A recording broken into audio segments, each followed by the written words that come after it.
failed in the Blue Diamond on. And I'll give Pfizer a chance, number 2. John Hawkes wouldn't be backing her up. She failed in the Blue Diamond, but he's brought her back here, and she was well, relaxed in the parade.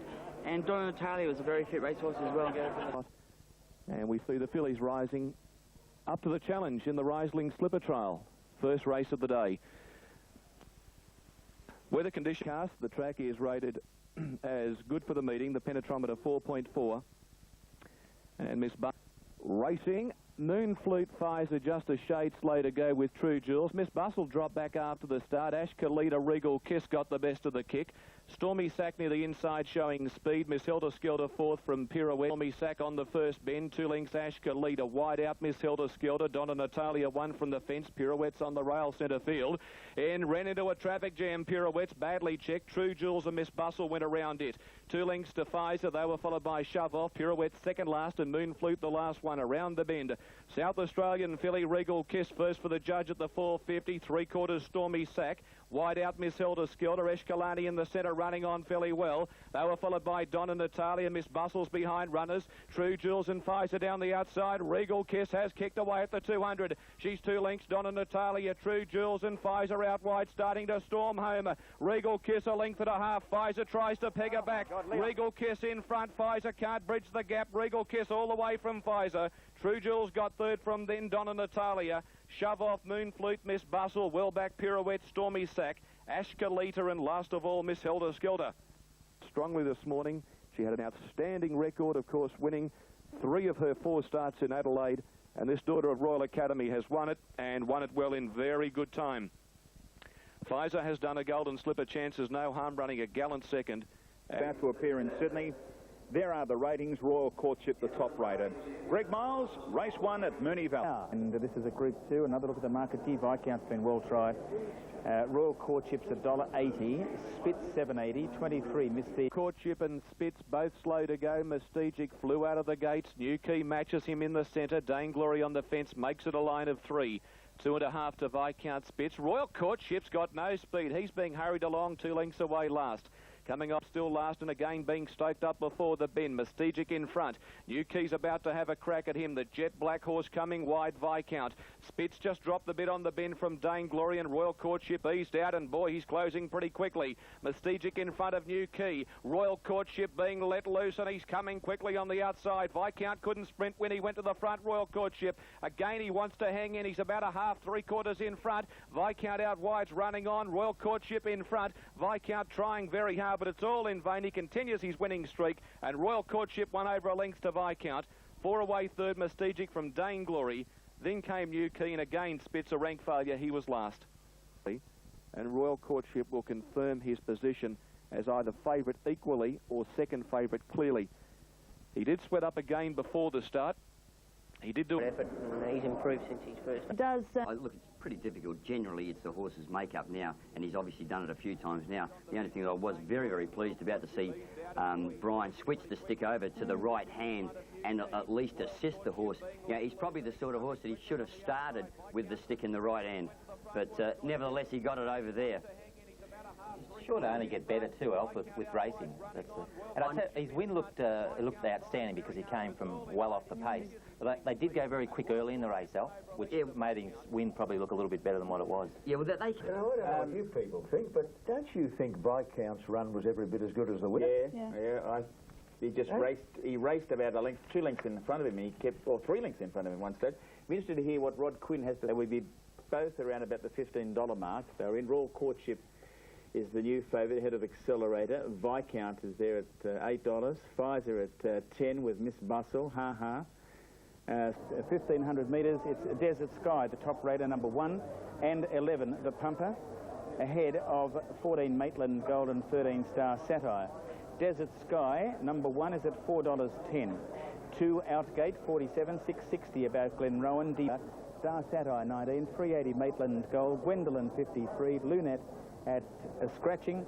Desert Sky's been very well backed on track. He'll run favourite just in front of Maitland Gold. Both horses have had strong support, and there's been a bit of 12, Spectatorial 15. Desert Sky has the form on the board. He's a multiple Group 1 winner of the Ore in the Futurity Stakes. He beat the older horses in the Ore. They're racing, Muscator flew out of the gates wide out. Desert Sky commenced very quickly on the fence. Star Satire, Debrief and Fuwadi 5 out, going forward after the kick to be 5th. Maitland Gull's up running 6. She's only about 4 or 5 off the lead from Polish Echo. Fantastic defence from Glen Rowan off guard and Gwendolyn improving. 2 lengths CB. Star Satire getting a cosy run on the fence. Fuwadi 5th, Maitland Gold up against the rail. What a great piece of riding by Chris Muntz from his wide alley. 2 lengths Polish Echo, going around him is Glen Rowan. On the fence then is Fantastic. 1 back Gwendolyn off guard. They were followed by Hebe Rebe, Make Me a Miracle, the pumper. 2 lengths to Outgate and Magna Carta. Before the bend, 600 out on the far lap, and Desert Sky, the Victorian for Damien Oliver. 3/4 Muscator.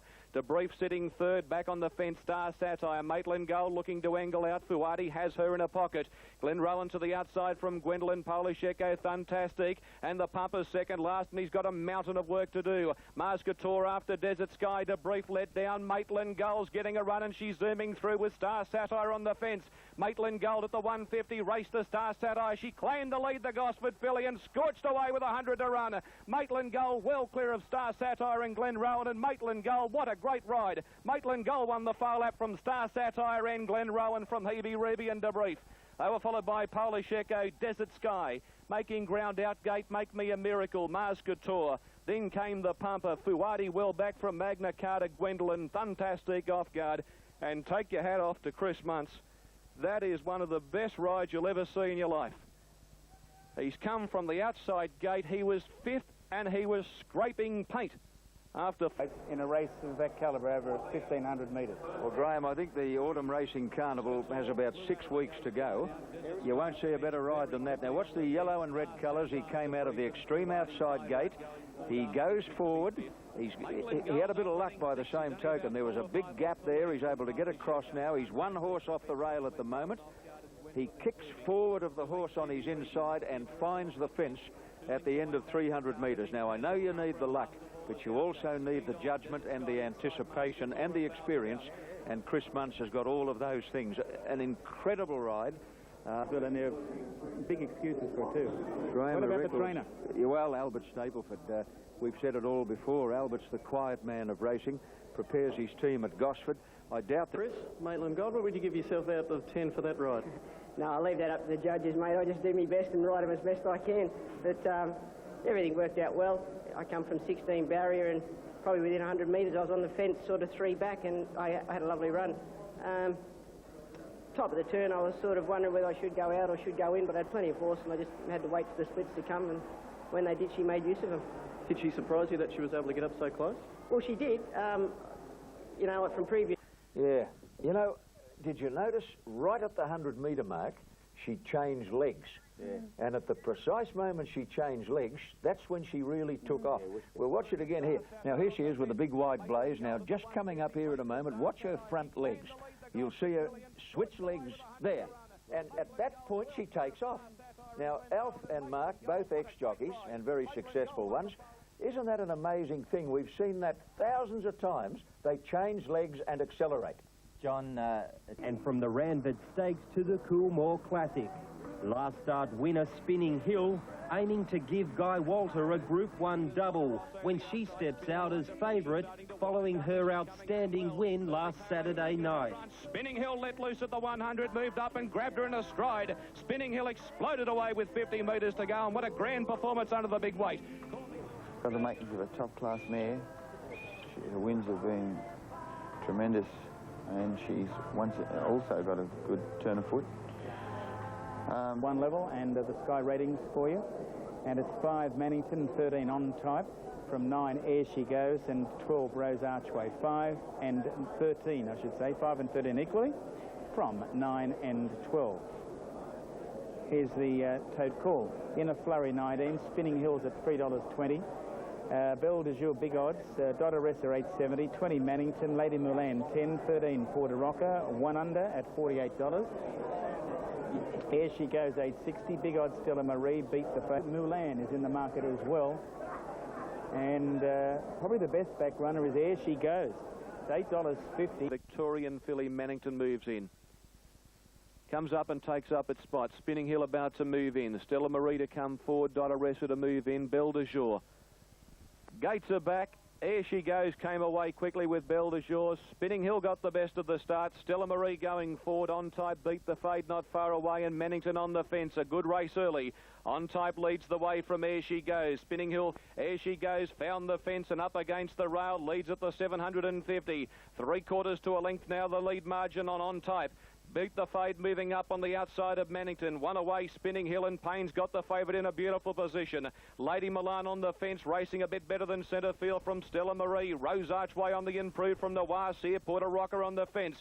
Dotteressa well back, and she's clamped in between runners from Inner Flurry. Belle de Jour, 1 under, and Heather. The Nova Castrian will be first to the bend. Here she goes, leads the way. She's 3/4 to a length on Type, shaken up to give chase as she booted away the leader. Beat the fade to the outside. Lady Milan looking for a run. Spinning Hills held up just behind those. Payne tries to angle out. Then came Mannington, Dotteressa and Stella Marie. Here she goes in front. Beat the fades, trying hard. Porter Rocker's the fresh horse. Belle de Jour. Belle de Jour wide out after Porter Rocker and Lady Mulan with Here She Goes. Porter Rocker in front. Belle de Jour pegs her back. No, I don't think so. Porter Rocker's won the Coolmore. Lady Milan flew through, and she might have got second in front of Belle de Jour. They were followed by 1 under, Here She Goes, Spinning Hill, Stella Marie. Behind those, Heather. Then came, pulling up quickly, Mannington, Rose Archway, Inner Flurry, Dotteressa. 1 under, beat the fade, Noirseer. A photo, but Porter Rocker and Damien Oliver just has lifted this daughter of Barathea across the line to win it in a thrilling go. They were right across the track. 840 exacta 1. As John Tapp said earlier on, many believe he is the best rider in Australia, and for those who believe that, you can't argue with him, can you? He is a terrific rider, big race rider, and he's added... Supreme moment, your finest moment in racing so far, Danny. Oh, it is. It's just a fantastic thrill, John. It's, you dream of what it's going to be like, but it's better than that. It's just great. Sitting in the stand before they jump, you're probably thinking, it can't happen to me. Well, she's been close twice. She's been beating the neck in Group 1s, and even that last 50 metres, it seemed to take forever to get there, and I still had to check the number to be sure, but it's just fantastic. What about Belle de Jour looming up on the outside? She looked dangerous. That was what I was having nightmares the last 50 that she was going to go down her neck again, but today was her day, and she thoroughly deserved it. You were trying to pick the winning. And what about when the dark blue of Belle de Jour loomed up on the outside?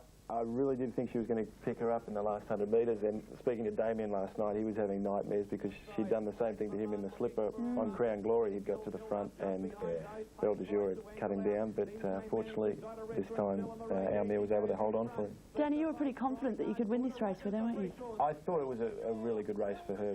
We'd picked it out 6 months ago. It's a good distance for her, and she'd been racing well in Group 1s against other older horses and at weight for age, so back against mares, I thought she had a terrific chance. She's been very stiff in her career to date, hasn't she? I mean, I remember that race in the Swettenham Studs. She has to fall out of the gate. She needs a mile of pace on, and occasionally she wins. Yes, John, it is difficult with horses like that because you defeat their chances if you try to ride them any differently, but they're always going to be prone to needing luck and the right pace and right track bias on the day to win. Old New Zealand At Rosehill Gardens on Saturday, and all eyes will be on the Ranvet Stakes. It's shaping up as a classic weight for age showdown featuring 9 Group 1 winners, including Melbourne Cup hero Brew and Sydney staying champion Tie the Knot. The 6-year-old will start an odds-on favourite to equal Manicado's record of 12 Group 1 wins, leaving him just one behind the great Kingston town and ready to eclipse... Race number 7, and the ratings on that, along with the market. It's 1 Tie the Knot on top, ahead of 12 Giovanna, 8 Shaw, $1.80. 15 Sky Heights, 15 for Brew, Referral 810, 980 Free Mason, 52, and Giovanna $16 race 7. Sky Heights, the query runner. Can he find his best form, the Derby winner? There's no pace. He might be able to go to the front and bowl, but he'll have to get out of the gates. Psychologically, that's been a problem for the horse in the last 12 months. There's Tie the Knot on screen moving in. Paddy Payne. Giovanni. Carbstad Way at 780. There's Carbstad Way. Unlucky in the Caulfield Cup behind Diatribe. They stand well. Starter is on his platform and the gates are back. Carbstad Way went back shortly after the start. Away quickly, Referral. Lawyer going quickly. Bluebird, the word, showing speed. Hill of Grace is coming across. And the mare's going to go to the front from Lawyer. Settling third is Bluebird, the word. Giovanna's a bit wide fourth. Referral is on the outside of the Shore Blue. A length and a half tied the knot. He's centre field on the outside of the Melbourne Cup winner, Brew. Of all, Freemason, 12 lengths covers the field, 750 out. Hill of Grace in front, a move. Bluebird, the word, 3 wide. Giovanna in the centre. Going up in the centre of runners, Shore Blue coming out wide, Referral. Then Lawyer, they've spread it away. They're 3 lengths on, tie the knot, starting to come into the race. Sky Heights tracks him from Brew. Carpstad Ways under pressure. 3 lengths to Freemason, in front of him Coliseum. Homeward bound 400 out. Giovanna after Hill of Grace, who's kicked. Down the outside, Referral coming with his run. Inside of him, Shore Blue. Lawyer looking for a run and tie the knot now being called upon. Still Hill of Grace in front. Referral trying to gun him down. Tie the knot responds. Like the great champion he is, he looms up. He grabs the lead from Referral, Hill of Grace and Giovanna. And the multi-millionaire races home with another Ranvet. Tie the knot, a great winner. Hill of Grace, I think, second and nose in front of Giovanna, but there's nothing in it, and Referral died on his run. Sky Heights late from Shore Blue, Lawyer, Freemason, Brew. Carpstad Way didn't fire. Second last, Bluebird, the word, and Coliseum last in. Tie the knot, the ultimate professional. They've come home 33.96, and he's given them 6 to 7 lengths at the 600. Well, what? But Tie the Knot, enjoying his racing, really enjoying himself, has loomed up on the outside. He's grabbed the lead, and he's made it 2 Ranvets on the trot to join an elite list, and possibly some would say it should have been 3. He's scored by Paddy Payne. Tie the Knot relationship blooms further as they win the Ranvet Stakes of the year 2001. To win. Scenes. Well, where do you start? He now equals Manicado's 12 Group 1s. He's 2 behind the King. Yeah. He becomes the biggest stake earner trained in Australia, and there's more to come. Yeah. Yeah, it's quite amazing, isn't it, how this horse continues to improve with preparations, Alf. There's no stopping him, is there? No, Joe, look, I think you've got to really compliment Guy Walter too, because, you know, OK, the older they get, the more difficult it is, you know, to keep them focused. But, gee, to keep them fit enough too, consistently. And, look, he's got a lot ahead of him, I guarantee you that. Keeping good horses sound too, Alf, isn't an easy thing to do? Oh, most definitely, Joe, definitely. Yeah, the pressure on Guy must be extraordinary, John.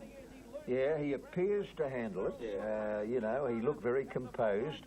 I think Guy, like many of us, gets a little bit of acid tummy from time to time. Yeah. And whilst he didn't admit it... in Dubai. And, of course, Sunline goes around at 2:30, and then it has attracted initially. Our interest is in Sunline. She goes into a return bout with the Hong Kong champion, Fairy King Prawn, and also the well-credentialed Gym and Tonic. Now, the main betting action has really centred on Fairy King Prawn, Gym and Tonic, and also Sunline. Now, fact now, it's the best price she's been all night or all morning, because she's $1. Sunline in Hong Kong in the last up. Yeah, I would really think if this horse runs the same race and she runs the same race, he may well overhaul her in the lane. This is a much longer... On 3 occasions this year, and here is the $6 million mare, the superstar of the folks down under. This is the great Sunline. Well, the most beautiful filly, so powerfully made. I mean, wonderfully moulded and a great attitude. Radiers always seems cool and relaxed. Trained by Trevor McKee.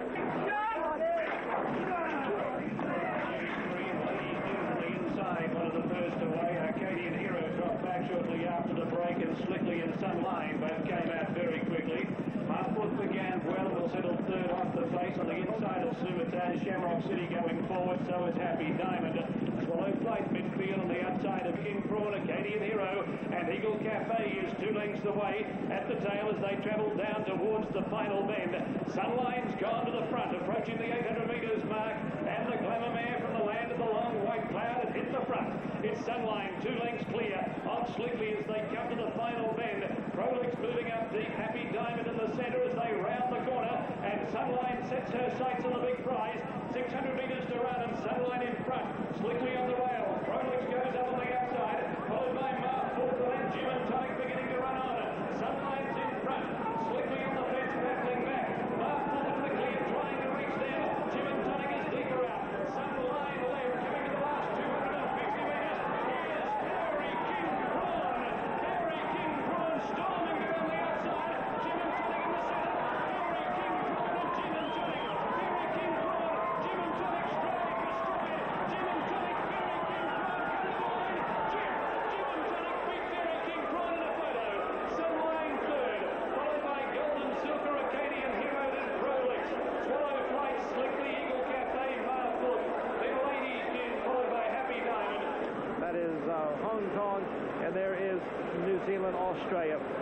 get better than that in international racing. No, that is very much... He was pretty keen to take the lead, so I sat off him a little. The mare started to pull a little. They don't like me to hold on to it too much, so at the 1,000 we got into a favourite position. She dominated the race from that point on. I didn't go too fast, I didn't think. It was just nicely run. I waited till she was well balanced. She asked for an effort, she kicked, but the other two kicked that little bit better and were too good. Was the long stretch? Yeah, look, you know, you can sit down and analyse it, and you could say this, and you could say that. At the end of the day, we were beaten by two better horses. Yeah, quoting Stephen McKee as saying that she beat herself. He believed that she over-raced quite badly in the early stages and middle stages of the race and subsequently cost herself the event. I don't really think that she over-raced that badly, though, at all. She was tugging a little bit, but not fiercely. I mean, certainly the horse... Yeah. God, I'd be very disappointed if anybody wants to knock her on that. She was simply beaten by two very, very good racehorses last night. Jim. Graham, I thought that, as I think Greg summed it up, he was beaten by a better horse on the night. Jim and Tonic mid-race was under pressure on the fence, back midfield, and I tell you what, the jockey's a fit man because he was hard-ridden, as I say, mid-race, and he's a freak. 7-year-old, and to fight on like he did, wonderful effort. Yeah, there's no doubt, I believe, that they're just clutching at straws saying that she's over-raced. You know, mildly, she may have raced a little bit keenly. Dettori's horse inside it wanted to lay out a little bit. It was annoying her somewhat, but you can't take anything away from the three of them. They're clearly three of the best horses the world's seen. They just keep on performing. Jim and Tonic, he's just outstanding. And as you say, Mark's 7-year-old, and he just keeps producing. But then again, he probably didn't race as a 2-year-old. 5, Testarossa in the big race of the night, showing the top rater, La Zagaleta, Typhoon Billy, and Sports. So the ratings there are 1, 4, 7 and 2. Damon Oliver rides Testarossa for Dean Lawson at $2.30, Sports at $8.10 for Johnny Hawkes, 54 Sir Boom, La Zagaleta for Steve Baster at 16, Zariz, Darren Beedman's mount at $4.40, Piavonic for National at 20 and 88 at 16 to 1. Wrapping it up, your thoughts? 1, 5 and 7. 1, 5 and 7. I can report that there has been good support on track for Testarossa. Johnny Capellan in his hospital bed in Melbourne after suffering a stroke a couple of weeks ago has got on the phones, I'd say, because now we await Sports and La Zagaleta and Testarossa, who is having his final Melbourne start here this evening. He's on to the Tommy Smith Stakes at Ranvet on the 28th of April, and beyond that, Japan. For all clear racing. And La Zagaleta a little slow to move, and Crixia flew out of the gates and landed in front. Typhoon Billy got away fast. Oamaru Force zaps up into second placing. 8-8 settling down fourth, and then Zariz getting up on the inside, fifth ahead of... And they came up the side with the Crixia going out with a big lead by about 3 lengths. Oamaru Force is second, a length away in third placing. Then 8-8's moving up on the outside of the grey Typhoon Billy. Next is Sports, followed by Zariz, 2 lengths to Testarossa. About 8 lengths off the leader at the school, and then Piavonic, and she's followed by Sir Boom and La Zagaleta. Crixia came up towards the turn by 2 lengths to Sports and 8-8. Oamaru Force is next from Typhoon Billy. Then Zariz and Testarossa is getting to the outside, spotting the leader 4 or 5. Oliver's at work on him as they corner. Crixia from 8-8 Sports. And now Testarossa getting into fourth, and he's coming to the outside with his run. 8-8's at the lead. Sports and Big Testa's coming down the outside, and Piavonic got a split. Piavonic sprinting brilliantly along the inside, has taken the lead. La Zagaleta's flashing home, but Piavonic's in front, and Piavonic wins it from 8-8 and La Zagaleta. About 3 lengths to Testarossa. He didn't finish the race off. Followed in by Sports, Sir Boom, Typhoon Billy, and next was Crixia. Zariz tied badly to finish second last, and Oamaru Force was last of all. 1 on the Qantas car line. Good on you, Greg. Yes, we're down here with Tony Noonan. I tell you, I don't see normally a lot of elation from Tony, but we're seeing it right now. Congratulations. Mate, I'm out of breath. Out of breath. Oh, gee. What did you think going into the race against Testarossa? Did you think you had your horse, you know, up there that it could challenge? I said to Johnny Thatcher, the owner, I said, we've had a tremendous run with this mare. She's been a great little mare. Loves this track. I said, John, there's probably a few in the race I'd rather train, but I said, I know our mare's fit and loves the track. And I said to the 600, John, we're going to run a place when she got that run on the turn, but We've just been struggling for a group. We'll try and get a brief word here with Dean. Dean, just in reflection there, probably didn't quite finish it off. No, it didn't, Andrew. You know, he loomed up sort of probably 300 out, and I think probably the last 100, 150 he'd had enough. A couple of people like 88s at $3.20 and Liz Aguilera at $3.40. Quinella was 211, and if you got the trifecta, 6,000. Then came Baghdad and getting to the outside. Perfect Crime trenches well back. 300 metres to go. Mystigic in front of Cannon's Halo. Red Hannigan's bursting for a run. He's about to shoulder out. Finbar comes with a run. Then came Perfect Crime down the centre with Prince of War. Red Hannigan's got the gap. He's hit the lead. Shags is after him. Shags and out wide. Cash. That's for Cash flying. Red Hannigan in front. Dash for Cash driving at Red Hannigan, but he didn't get him. Red Hannigan's just beaten Dash for Cash and Shags. They were followed by Prince of War, Perfect Crime. Up 4, I think, 1 year. You know, she's done a great job getting that many there. I think Royal Courtship looks to be the one, but as you say, barrier draws are going to be critical. Red Hannigan, he's done nothing wrong. His form has been so consistent, but he probably had a lovely run in that race and just got there and wasn't authoritative enough to say that he's the one, you know. So, you know, he's probably the second of two Guri Park horses, which are Red Hannigan and Royal Courtship. And they'll, you know, I'd love to see the Guri stud win it. They put so much into racing. It's, you know, it'd be lovely to see him get it out. I tend to agree with you, Rich. He's the sort of horse that you couldn't tip, but you wouldn't be surprised if he won the slipper. And from a sire's produce perspective, Graham, Trenches was a really nice run in the race. Yeah, and Perfect Crime, too. Yeah, Gary Tilly's horse. Right, let's 550, Viscount 750, Viscount. Fives at $10, double figure odds also for Spectatorial. Time to have a look at one of the feature races from Rose Hill yesterday. It was the Rose Hill Guineas over 2,000 metres. Universal Prince was the $1.80 favourite. He was awfully unlucky too. Let's have a look. Waiting for the gates to open. Universal Prince at $2, and they've put a packet on. Gates are back. Scenic Warrior went back after the start. Universal Prince will settle down last. Rings of Gold, Inspire won the kick. Here's the filly, Gentle Genius, screaming across from wide out, and Brown Dealey wants the front. And Gentle Genius leads Rings of Gold. Dynamite on the fence, Inspire outside of him, travelling forward. They were followed moving up very quickly by Paradiddle. He's wide out, hit the roof inside of him. 2 lengths moving forward, Fubu. They were followed by Kiwi Warrior, Zero Rules Sir Clive. 3 lengths Sail of Century, and the pace right on in the Guineas. Sporting Scribes well back, 2.5 to Reenact. Then Pristine Partner, Scenic Warrior. Universal Prince a further 2 lengths away last, and he's 20 lengths away from Gentle Genius. Down the back, Gentle Genius, Partners, Reenact on the fence, Scenic Warrior. Universal Prince is still a fair way off the lead, back on the fence as they come down the side in the Guineas, and Gentle Genius, the filly, made the play. The breaker half, 3/4, Paradiddle and Rings of Gold. Hit the roofs in a beautiful position. Boss has ridden him a treat so far. Fubu comes out wide. Dynamite bailed up on the fence. Then Inspire, Kiwi Warrior, Zero Rules, nowhere to go from Sir Clive, starting a run around Sail of Century. 2 lengths to Reenact, a long way back with Pristine Partner, Sporting Scribe. Universal Prince is back on the fence, being hard ridden to go forward, and last Scenic Warrior around the turn. Gentle Genius first for the judge from Paradiddle. Rings of Gold going for a run. Dynamite's into the clear, running on with Hit the Roof. They were followed by Universal Prince. He's cut back to the inside, badly needing it out. Dynamite after Gentle Genius, who fought on. Rings of Gold the centre. Universal Prince can't get a crack at them. The Kiwi Dynamite's hit the lead from Rings of Gold. Gentle Genius, Universal Prince. Sail of Century's jumping out of the ground. Sail of Century grabbing them, but no, Dynamite. Dynamite, the Kiwis won the Guineas from Sail of Century and Scenic Warrior. Rings of Gold, Gentle Genius, and no luck for Universal Prince. It was a very tricky finish in the Rose Hill Guineas. There was only a nose between them when they hit the line. The judge did give the verdict to Sail of Century, ridden by Larry Cassidy and trained by John Hawkes at 20-1. Terrific run by Dynamite, ridden by Brian York, just going down, and third was Scenic Warrior, ridden by Brett Preble. Sail of Century is actually owned by Rod, Group 1 from Rose Hill yesterday, the George Ryder Stakes. Sent home just moving. Show a Heart right up to the gate. Racing in the rider, Shogun Lodge and Assertive Lad a bit slow to go, in particular Assertive Lad, and Cinderbella dropped back shortly after the start. Adam came out running, Akhenaten away quickly. Star Satire settling down third. Mr. Murphy going forward. Go Flash, go wide out from Land Sighting. Ilmasn't out.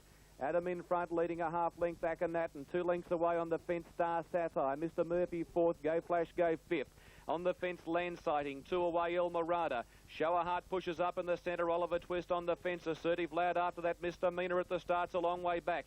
2.5 to Sent Home Crawl. Shogun Lodge about 15 off the lead. And Cinderella being hard-ridden last of all at the 600. The little Nova Castrian, Adam in front by a half Akhenaten. 2 lengths Star Satire with the camp. Mr. Murphy, the Victorian 3-year-old, looming up. Go Flash Go comes out from land sighting. 2 lengths Show a Hard El Marada, Oliver Twist, Assertive Lad. Sent Home, Shogun Lodge is bullocking to the extreme outside and he's running on well. Adam at the 300 metres mark, taken on by Star Satire and the Kiwi 3-year-old filly had raced to the front. Here's Land Sighting looming on the outside from Mr. Murphy. Shogun Lodge blazing down the centre. Land Sightings hit the lead from Adam, Star Satire and Shogun Lodge. Land Sighting right back to his brilliant best today and he's too good in the rider.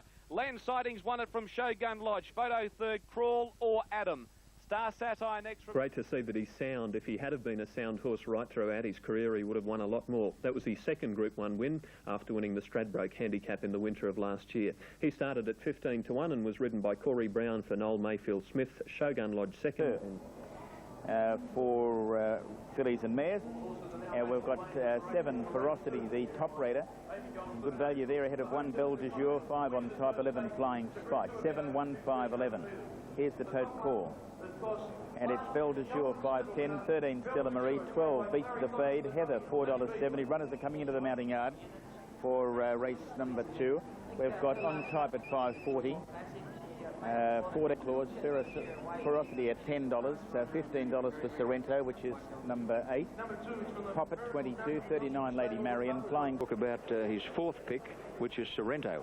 Sorrento, she's been running without luck this preparation. Down in the weights a bit, she's been carrying a lot of weight, so I think she's well placed. She doesn't win very often, but I think she's got a chance here. And a bit of a tip going around for the Kiwi. Ferocity, number 7. It's won 6 out of 8, so it's obviously pretty smart. No all pain to look at, but as I said, Kiwi has had a sequence of wins, as Wayne pointed out. Weights right at Cheltenham, correct weight Cheltenham. Heather, the tote favourite. Racing, Nova Claus and Heather both very slow to get going. Poppet came out of the gate quickly, Beat the Fade, ridden for the front. Stella Marie going fast. On Type settles on the fence, 2 lengths to Crestfallen, 2 lengths Victorian centre field from Sorrento. They were followed by Belle de Jour, being passed by Nova Claus on the fence. Ferocity, the Kiwi, second last, and Heather whips them in. 7.50 out in the Queen of the Turf. And Beat the Fade made the play. The breaker neck for Beedman on Jimmy Cassidy and Stella Marie. 2 lengths Poppet behind them. On the fence On Type, they were followed by Crestfallen. Sorrento wide out starting a run. Lady Marion on the rail from Flying Spice. Belle de Jour starts a run wide out. They were followed by Nova Claus. Heather starting to make ground and Ferocity last and being hard-ridden. Around the bend, Beat the Fade, headed off by the little filly Stella Marie. Stella Marie raced to the front. Poppet, the fresh horse on the scene, 3 out. 2 lengths away, Sorrento. Belle de Jour to the extreme outside from Crestfallen and On Type. Poppet, the front runner. Sorrento's a length away. Belle de Jour's out very deep, but she's still coming. Poppet in front with 100 metres to run. Sorrento's gunning her down. Sorrento moved up to Poppet. Sorrento got the lead with 50 to go, and she's too good. Sorrento wins from Poppet. Belle de Jour a gallant third from On Type and Heather late. Then Crestfallen. They were followed by Stella Marie. Ferocity, never a winning chance from Flying Spice, Lady Marion, Nova Claus and Beat the Fade last in. John Size to the fore with Sorrento and Poppet.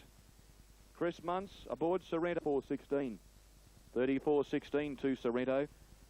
A 5-year-old chestnut mare by Just a Dancer out of Amatrice. John Size, Chris Muntz, RD and also Mrs. J.S. Rutley are the owners. And a bigger 15 Neptune's Journey, 15 Neptune's Journey, 16 Inspire, 33, Outgate 28, 12 Hebe Reeve, Ray Rink 133. We've got Polish Echo 23, Ranger 54, Endeavours 70, Zaray of 870, Big Odds the Man and number 16. And there's horse. Doesn't have to get back as far as what he did the other day. Yep. Starter still holding them. They're off this time. Zarayev jumped away quickly. He went straight to the front. Polish Echo fast out. Inspire and his stablemate Speed Merchant wide out going forward. Not far away, Hebe Reeve, the man on the fence. Neptune's Journey going up and Off Guard in the black jacket making ground very quickly, settling down. Speed Merchant in front of Off Guard. On the fence, up to third, Neptune's Journey, but he's had no luck. Zarayev box seating on the fence. In between runners in Spence out gate from Universal Prince and 2 lengths to Magna Carta. 800 metres to go. Speed Merchant puts on the pace. It's been a reasonably run affair, leading 3/4 on out gate on the out or Off Guard on the outside.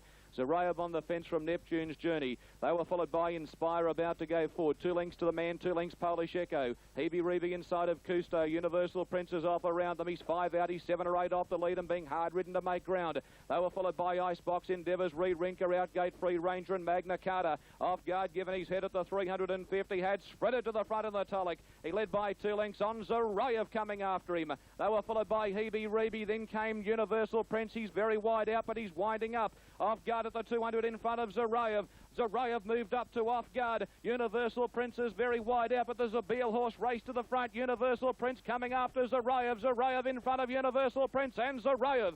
Zarayev has beaten Universal Prince and off guard.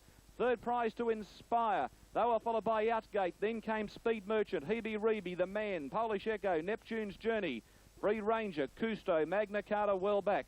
They were followed by Endeavours. Then came Rinker and Icebox back at the tail of the field. And he has answered the call. This lightly raced son of Zabil, beautifully ridden by Brian York, had him out of the gate like a flash. He took a lovely trail. Universal Prince $1.04 and off guard $17.10. Now, it's a promising stay as Zarayev, as we mentioned. You know, he's vulnerable. Suggested that he's potentially a superstar. Had his first start in a race exactly a month ago, 8th of March. Yeah. I have to say that Universal Prince's effort was pretty good, I thought. Any horse that can sit out in the breeze wide from the 800-metre mark and make one sustained run from the 800-metre mark, he only went down by, what, a length. I thought his run was pretty good. He's a very good colt, there's no doubt about it. He's right there, but he's not unbeatable. He's a very good horse. He's trained by a very good trainer and he's ridden by an expert horseman in Justin Sheehan. And I didn't speak to Justin after the race, but the word is that he wasn't disappointed in the run. No. So, you know, I reckon he'd be a very good judge. The winner. And of course this is the Mercedes, and it's Tie the Knot and Sky Heights. Numbers 1 and 2 equal top weights from 8 Weller and 10 Giovanna. Tie the Knot 180, 740 Sky Heights, 3 out, Carpstead Way 12, 19 second coming, Freemason 12, 74 Shore Blue, Shawella at $48, number 8. Then over to number 9, Hill of Grace 940, Giovanna 13, Curator Storm $59. There is a... But she can adapt, she can go forward and sit there in the box seat. Hill of Grace looks the leader again, and she should be hard to run down, and she hasn't gone backwards in condition. She's no oil pain to look at, but, you know, I think she can be there for a long way. 1, 2, 10 and 9. Wayne, an interesting runner is Curata Storm. He's the winner of one race, that was a Class 1. I think at Hawkesbury. He's a full brother to that great West Australian mare, Wild Door. He can stay. He will certainly run in the Derby next week, so he had to have a run today. And John Hawkes probably thought, well, Struth, if he can run 50, cops $20,000. And he's a complete opposite of Wild Door. He's got no early speed, and that's what brings him undone a lot of races. Probably should have won a race a long time before he did. He's not the roughest horse in the race by any means. I think he ran a cheeky race today, but it couldn't, you know, think that he could even run a place here. But he will run a cheeky race in the Derby next week all the same, because he will run the distance. And Tie the Knot make it 3 on the trot. All lights are on and the gates are back and they're racing in the Mercedes. Tie the Knot jumped away well in the centre of the line. Second coming away quickly. Hill of Grace won from the fence and Giovanna going forward. Hill of Grace leads Giovanna. Going up to be third, second coming, and Sky Heights is starting to cruise across from the outside. He's going up in looking for the lead. So Giovanna will relax beautifully in fourth. Showweller outside of Tie the Knot, and what a glorious piece of riding by Payne. He's on the fence centre field from Carpston, and last of all is Curata Storm. 8 lengths covers the field as they go down the back, 1,300 metres out. They're nearly halfway in the Mercedes, and Sky Heights tries to do it all the way, leading by 1 length on second coming. Hill of Grace getting a nice run. Giovanna beautifully positioned. Here comes a move from the back. Curata Storm, the bolter, whipping around the outside, and he's raced up and he's hit the lead. Curata Storm from last to first leads by 2.5 lengths on Sky Heights, who was a bit flat-footed when the leader took off. Second coming outside of him, 2.5 to Hill of Grace. Giovanna, then 2.5 to Tie the Knot. He's just on the inside of Showweller at the moment with no galloping room. Then Freemason, well back, Carpstad Way and Shore Blue. 700 metres out in the Mercedes, Curata Storm the leader. Again, second coming and off the fence, going up in the centre, Sky Heights. 2 lengths to Giovanna. She's had a great run, so too the mare inside of her, Hill of Grace. Tie the Knot's badly poised. He can't get a run at the moment. He's back on the inside. Hill of Grace left the fence and Payne went for the inside run. Then came Showweller, Freemason, Carpstead Way and Shore Blue. Curata Storm at any old odds for John Hawkes, and Rod Quinn is well clear at the 300, but here comes Tie the Knot. He's found the gap and he's starting to finish off strongly. Carpstead Way the fence, then came on the outside Giovanna and Hill of Grace. In front is Curata Storm. He's running the race of his life. Tie the Knot can't get him. Carpstead Way might. Curata Storm in front. Carpstead Way lunging. A boil over in the Mercedes. Curata Storm. He's won it from Carpstead Way. Photo third. Tie the Knot or Giovanna from Hill of Grace, Freemasons. Sky Height, Shore Blue, second coming, Showella. What is happening? What is happening? Curata Storm, in a lightning move by Rod Quinn, has gone from last to first. And I'll be blown down. He's kept going. A level last time in town. And he took a long time to win his maiden. He won it by 13 lengths, but who could have thought? Curata Storm at 100 to 1 on track at $80 on the TAB has caused one of the biggest upsets in the history of the Mercedes Classic. Yeah, well, you've got to be in these races to win them, and perhaps not that I expected to beat Tie the Knot, but I did think he would run particularly well. Now, lack of pace has been his problem up to date, hasn't it? It has, but he's never really wanted to travel, but he did last start, and he sort of caught them all napping a little bit today. They were all half asleep waiting for everybody else, so he outsmarted them all, and it was a brilliant ride. Did you plan those tactics with Rodney? Oh, I'd left it to him, but, you know, he knows the horse, and as I said, I sort of left it up to him a little bit, but it was a brilliant ride, and as I said, I mean, he's just getting better and better all the time. Now, Tie the Knot wide open. Yeah, we've got 3 nice chances in the Derby now, so, you know, with him running and Sporting Scribe and Sailor Century, so, you know, we'll have a lovely hand in the Derby, so we'll be competitive anyway. Will Rod Quinn stay on this bloke next Saturday? He's suspended, unfortunately, of course, so, yeah. But I'll find a rider, somebody will want to ride him, so... Do you remember that famous movie Star Wars? There was a character in that called R2-D2. I'm going to christen this horse C1G1. He's gone from Class 1 to Group 1 in 5 minutes. He'd won 22,000 before yesterday. He picked up another 680,000. So C1G1 is in the record book. John, I can imagine you watching Rogers. You've just won $1 million race. I know. Hindsight. What sort of a good thing was he in a Class 1 at Hawkesbury the other day over 2,200 metres? He won by 13 lengths. Yeah. Johnny's been that sort of good thing about 9 of his last 10 starts. I've backed him about 7 times. I was only talking to Rodney Quinn last night. 2 starts ago at Hawkesbury, he raced against the greatest team of cockroaches. I think of Bobby Thompson, Sino Win or something, beat him about, what's his name? Zabwin, yeah. Beat him about a head, and like... He had a hard run, Curata Storm, but he was entitled to beat him from the turn home, and he couldn't. He turned his head sideways, and anyway, they put blinkers on him. And Johnny Hawkes has always said, look, the horse can stay. And he's always had confidence in his staying ability, but, you know, we didn't expect him to beat Tie the Knot yesterday. Horse will now run in the Derby. And Johnny Hawkes has now got a huge hand in the Derby, Sail of Century and Curata Storm, particularly with Universal Prince not winning. Quite extraordinary how some horses can... Richard and I were saying before we come on air about Tie the Knot, which John alluded to a minute ago. He's a great horse, Tie the Knot. He's been a great horse. He's 6-year-old now, whether he's quite resenting the longer distance as he gets older, but also he doesn't really like being off the bit and making that long sustained run, which he had to do yesterday, and Patrick Payne said that after the race. He's better if he can just sort of cruise and have the 300-metre dash at them. And Richard was saying it was very much like Super... John, I was going to say to you, who do you think felt the happiest during the run? The punter that had 100,000 to 80,000 on Tie the Knot, and there was a bet laid of that, or the punter that had 40,000 to 500 Curata Storm? That's a good bet, though, isn't it? Isn't that a lovely bet? And we shouldn't let the race pass without commenting on the excellent sportsmanship of Guy Walter. He copped it on the chin. He virtually went, well, that's racing. He takes victory in his stride, and I thought he was pretty good in taking... Now let's have a look at the ratings for the Group 1 Ansett. Here at Rose Hill, it's Dandified, the top rater, 1 ahead of 6 Maitland Goal, 4 Rose Archway, and 3 Lady Mulan. Here's the tote call for you. Dandify, $6.20, 28 Love Lawn, Lady Milan, $6, 19 Rose Archway, Tanith at 21, $3.20. About Maitland Gold, 65 Piccoline, 11s is at $40, that's number 8. Shelbourne Lass, now we've just heard that riding instructions there from the stewards that they're going to endeavour to ride it back as best they can in about centre field. Calm Smites is at 12.810 Tempest Morn, Asia 23, 101 Gwendolyn, Lady Pap. I've thrown in number 3, Lady Mulan, had no luck at all last start. She's another filly that has come back to racing in good form. She just will, another one that will need a little bit of luck in running. I thought number 2 last start, back here on a home track, and she looked all right in the parade. All right, just check those numbers, 6, 3, 2. 2 and 1, there's plenty of chances here, John, but I like... Dandify has been very well tried with Maitland Gold. They are the 2 the money has come for. And Lady Milan, Group 1 Ansett. Gates are back. Slow to go, Etoile Blue, Lovelorn, Shelbourne Lass all went back. Fast out, Lady Pavlova. Tanith began quickly. Rose Archway won from the fence. Dandify 5 out is being fired across, and she's going to steam to the front from Tempest Morn. Moving up, Maitland Gold. Rose Archway back on the fence, and Piccoline wide out in the pink cap going up. They will follow back, 850 to go on the Ansett.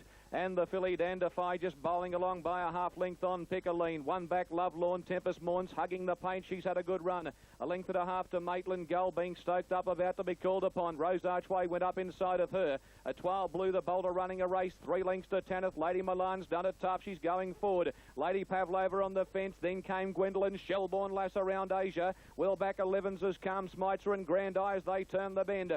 Dandify headed off quickly by Piccoline. And Piccoline had spreaded to the front. Coming after her, Tempest Morn. Rose Archway cuts back to the inside. Lady Milan and Gwendolyn ride out, are running on well, and Asia's down the centre. Tempest Morn at the 250, swept to the front. Gwendolyn, Asia, Lady Milan running on from Calm Smitzer and Rose Archway. Tempest Morn in front. Gwendolyn, Rose Archway give chase. Tempest Morn in front. She's shortening stride. Rose Archway can't pick her up. Tempest Morn hangs on, wins. Tempest Morn's won the Ansett from Rose Archway. Calm Smitzer an unlucky 3rd. Then Asia Gwendolyn, a good gap to Tanith. 11s has made ground. Maitland Gull was beaten a fair way out and didn't go on from Piccoline. Lovelorn, then Lady Milan. Well back was Lady Pavlova. Etoile Blue, Dandify near the tail with Grand Eye and Shelbourne Lass. 13. She sustained the run for such a long time, John. I mean, she took the lead at the top of the straight, and then she was still going on the winning post, and they were attacking from every angle. It's the sign of a really good filly. Onto the Oaks? Onto the Oaks, most certainly. It's always been in my mind, the Oaks. I jumped her off in class when I ran in the Canterbury Guineas. I knew that she was a tough ask against the boys. She beat every filly home and ran 4th, and that form has been proven last week in Rose. So she deserves to be right there. And Tempest Morn. Right there. And Tempest Morn is a daughter of the Kentucky Derby winner Thunder Gulch, and they're now proving themselves over a middle distance. Well, during the replay... One win. Not only did Danny get suspended, but he copped a 10 grand fine, which I suppose leading jockey, you just put your hand in your left kick and pull that out, Dan. Also, with the... Yes, mate, but here's the head-on footage in the run down the straight in the Ansett Australia Stakes. And he's in red and black. Take us through this. There you are, about 4 off the fence in the red colours, getting in onto Piccoline. Yeah, it's just as I ran past... You have flattened it, by the way. He flattened Piccoline, but he didn't flatten the horse at protest. Well, it flattened the horse at protest. I've got a slight... As Ray Murray said, it was inconvenience. I want to see that again. Yes, watch it again. Like, the protest should have been thrown out quicker than it was. Put me through half as far. They were waiting for it. Edward, no, it was... They were waiting for it. Edward, no, it was... Stop. I'm very glad to see Tempest Morn win, but here we go. You're in the red.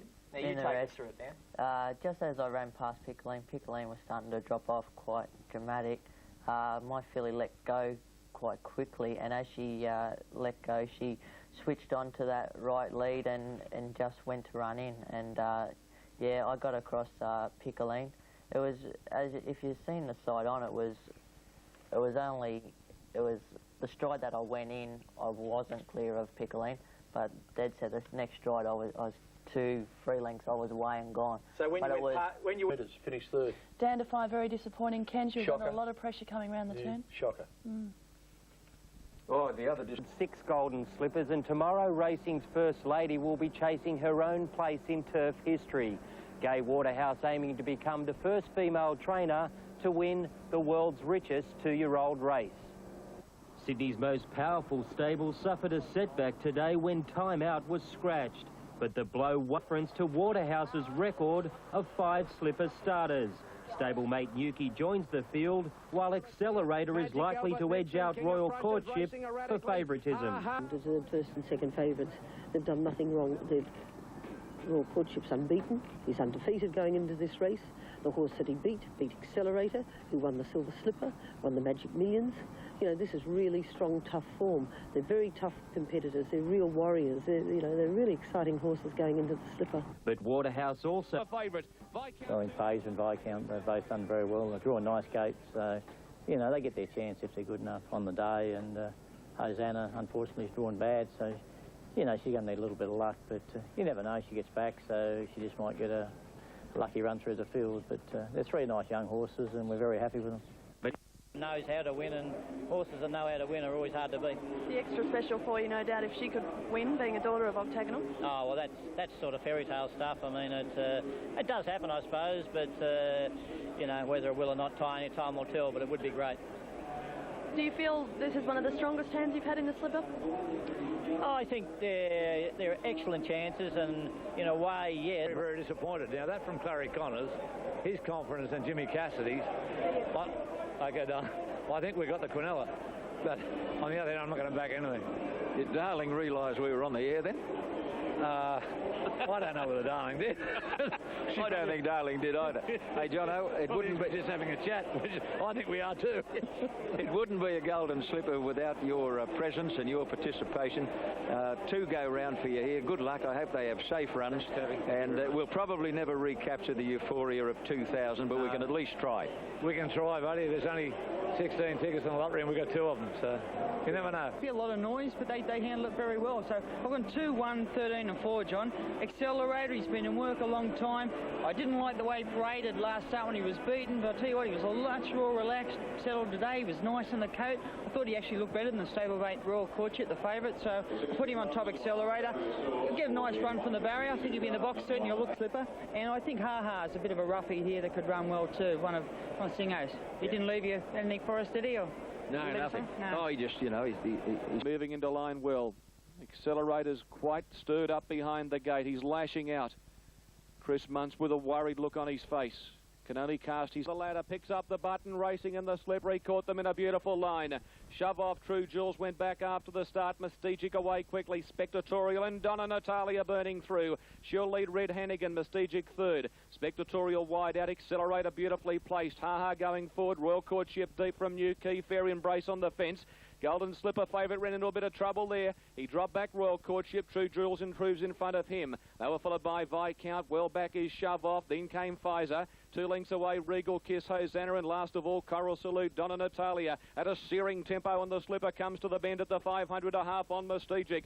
2 lengths to Red Hannigan, Accelerator under lock and key on the fence. Then Spectatorial, Ha Ha wide from Fair Embrace. Royal Courtship's been shuttered 10 deep on the bend, straightening up, and Mystigic at any old odds moved up to Donna Natalia. Muntz angles out on Accelerator, running on with him, Red Hannigan. Spectatorial, Ha Ha run on, and New Keys down the centre there across the track. The filly's taken the front. Ha Ha at the 150. Accelerator, Red Hannigan, Royal Courtship, and True Jules try hard. Ha Ha in front. Red Hannigan's emerging late. Accelerator kicks on, but it's Ha Ha Slipper. Ha Ha's won the Golden Slipper, and it's the first lady of racing's first Slipper, and she's rewritten the record, Brooks, from Accelerator. Third prize is Red Hannigan, I think, in a photo. Regal Kiss late. They were followed by Shove Off, then True Jules, Hosanna. Behind those, Royal Courtship, Viscount, Spectatorial, Donna Natalia, Fair Embrace, Pfizer, then New Key, Mystigic, and Coral Salute. Stand by for the numbers. Number 10, Ha Ha and the Pumper. Jimmy Cassidy, $11.30 and $2.90, has... and that is Hosanna. So it's an all Waterhouse Golden Slipper. 10, 2 and 5. Fourth home to number 12 in a time of 1:8.94. They're just outside of the filly Bentmasquet's record of 1:8.88, home 34.61. And the pump circumstances, as was the case with Belle de Jour last year. But a magnificent performance by Jimmy Cassidy. Group 1, Jim. A filly by Jim. A filly by Dane Hill out of Very Droll. He's having it off with Jimmy Cassidy. When do you think you had the race? About 50, 100. Okay, well, here's Singo midway on you, so let's hear Wick. Jimmy Cassidy, when he settled it back about 5th or 6th, 2 out of the fence, I mean, how did he get it? I just don't know. Realise Miles, but Ginny's just ridden the Grand Slam and feature races. Melbourne Caulfield Cup, Cox Plate, and now the Golden Slipper, Pumper. Simo, I said if anyone can get me to win a Golden Slipper, Gay Waterhouse wouldn't. What a great thrill to win it for Singo. He said to me early, got 3 out, but I relaxed. Yep. She's had 3 out and she's won. As I said, she's been competitive against the Colts. What a great training performance. She's a freak, this woman. Yeah, tell us the last 50 though. And Jimmy said before the race, she'll win, mate. She'll win, go and have something on it. And I didn't, as you know. 2 consecutive slippers, can you believe it? Oh, well, no, I can't, buddy. I honestly can't believe it. And Hawkeye wasn't in it. Tried hard, you left him out. Well done, mate. Go and enjoy it. Good luck. Okay, now where is Gay? At the winner's circle, where else? And to think that the horses all ran so well, John, it just shows the team effort to get them here. And it was a real team effort. I can't tell you how hard my men and women have worked to get these horses. Ago, cynics were saying that you just didn't have the key to 2-year-olds. You've had the last laugh today. Yes, haha. Yes. Yeah, you did change tact with the training. Mr. TJ was such a great legend in racing, and to see Gay up there emotional today was, you know, I think TJ would have known that she's won the big one today, and I think she's got many more to come. Fate would decree that Gay would have a first Golden Slipper winner, and after TJ and I failed for so long. I did, he didn't, you know. Hunters kept pretty happy too. Shout the bar again. Yeah, well, it's the cheapest shout you can have. If you every year they give you Golden Slipper to shout the bar. I can do it in perpetuity if you want. Well, congratulations to all. And Ken, it's purely hypothetical, but do you think any of those that copped interference might have been in the finish? I don't think any of them would have beaten the winner. I think the winner killed him, John. I thought Fair Embrace, the roughie, got a bad check in the straight and possibly may have run a place, but nothing would have beaten Ha-Ha. A couple of things about the slipper, you know. The hero of the Golden Slipper is the mighty Danehill. That's his 5th, I think, in 7 years. He's a freak, Danehill, isn't he? Yeah. He just keeps turning them out, one after the other.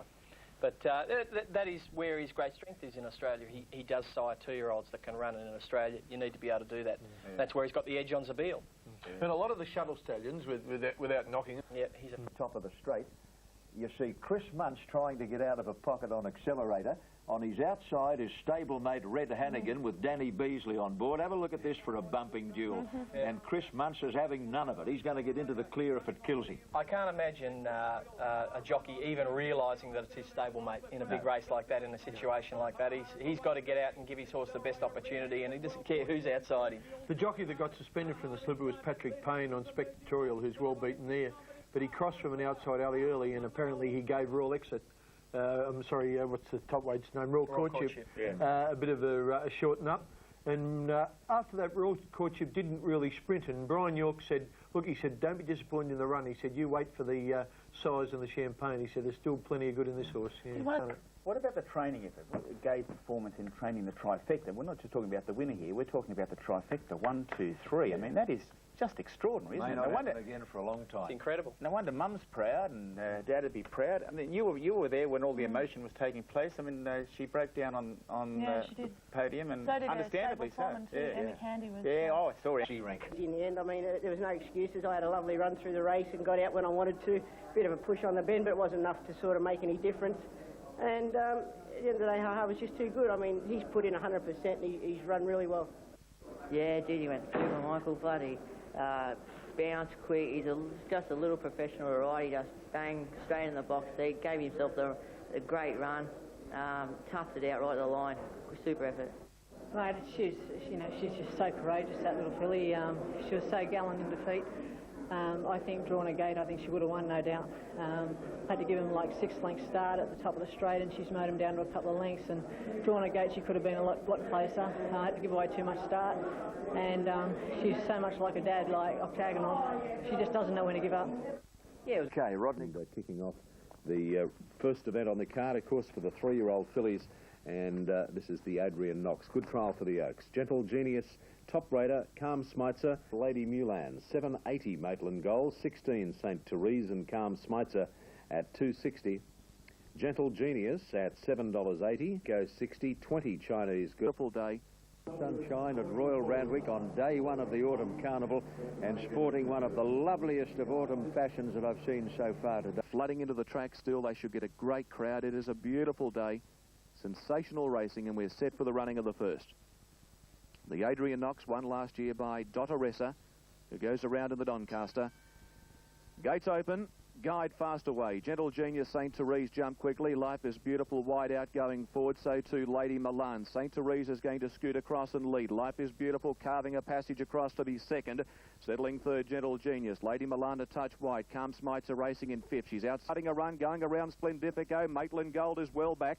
2 lengths away, Mrs. Ten Dorker and Stark touch the last one. 600 metres to go. St. Therese made the play before the bend by 3/4. Life is Beautiful giving chase. Gentle Genius on the fence looking for a run. Boss comes out 3 wide on Lady Milan. Guide fifth the fence and Calm Smites are getting to the outside. They were followed by Chinese Girl. Club Girls well back. Maitland Gold stays to the fence from Splendifico. Over the rise and St. Therese quickly grabbed by Life is Beautiful. Lady Milan pounced upon the pair and Calm Smites are coming with her run. Gentle Genius on the fence. Lady Milan at the 150 in front by a neck. Calm Smites tries to peg a rack. In front, Lady Milan. Calm Smites are having a crack at her. Lady Milan in front. Calm Smites are trying to get there. Lady Milan clings on for dear life and she wins at a great ride. Lady Milan's won it from Calm Smites. Photo third. Life is Beautiful or Gentle Genius.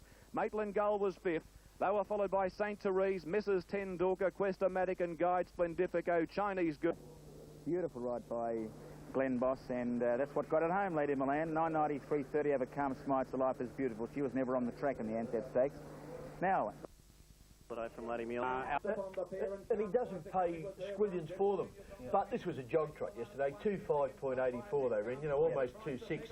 And she just had the turn of foot. Calm Smites was a sensational run. She's a grinder, you know. Yeah. If they'd have run 2.3, she'd have gone over the top of them, I think. Yeah, and it was a good run. Yeah, it was a good run. I had my doubts whether Lady Milan would get the 2,000 metres after last week's run, but I think the way it was run, exactly. You know, a very slow pace early and a sprint home, that suited Lady Milan, and it may, as Bobby said, it may happen again in the Oaks.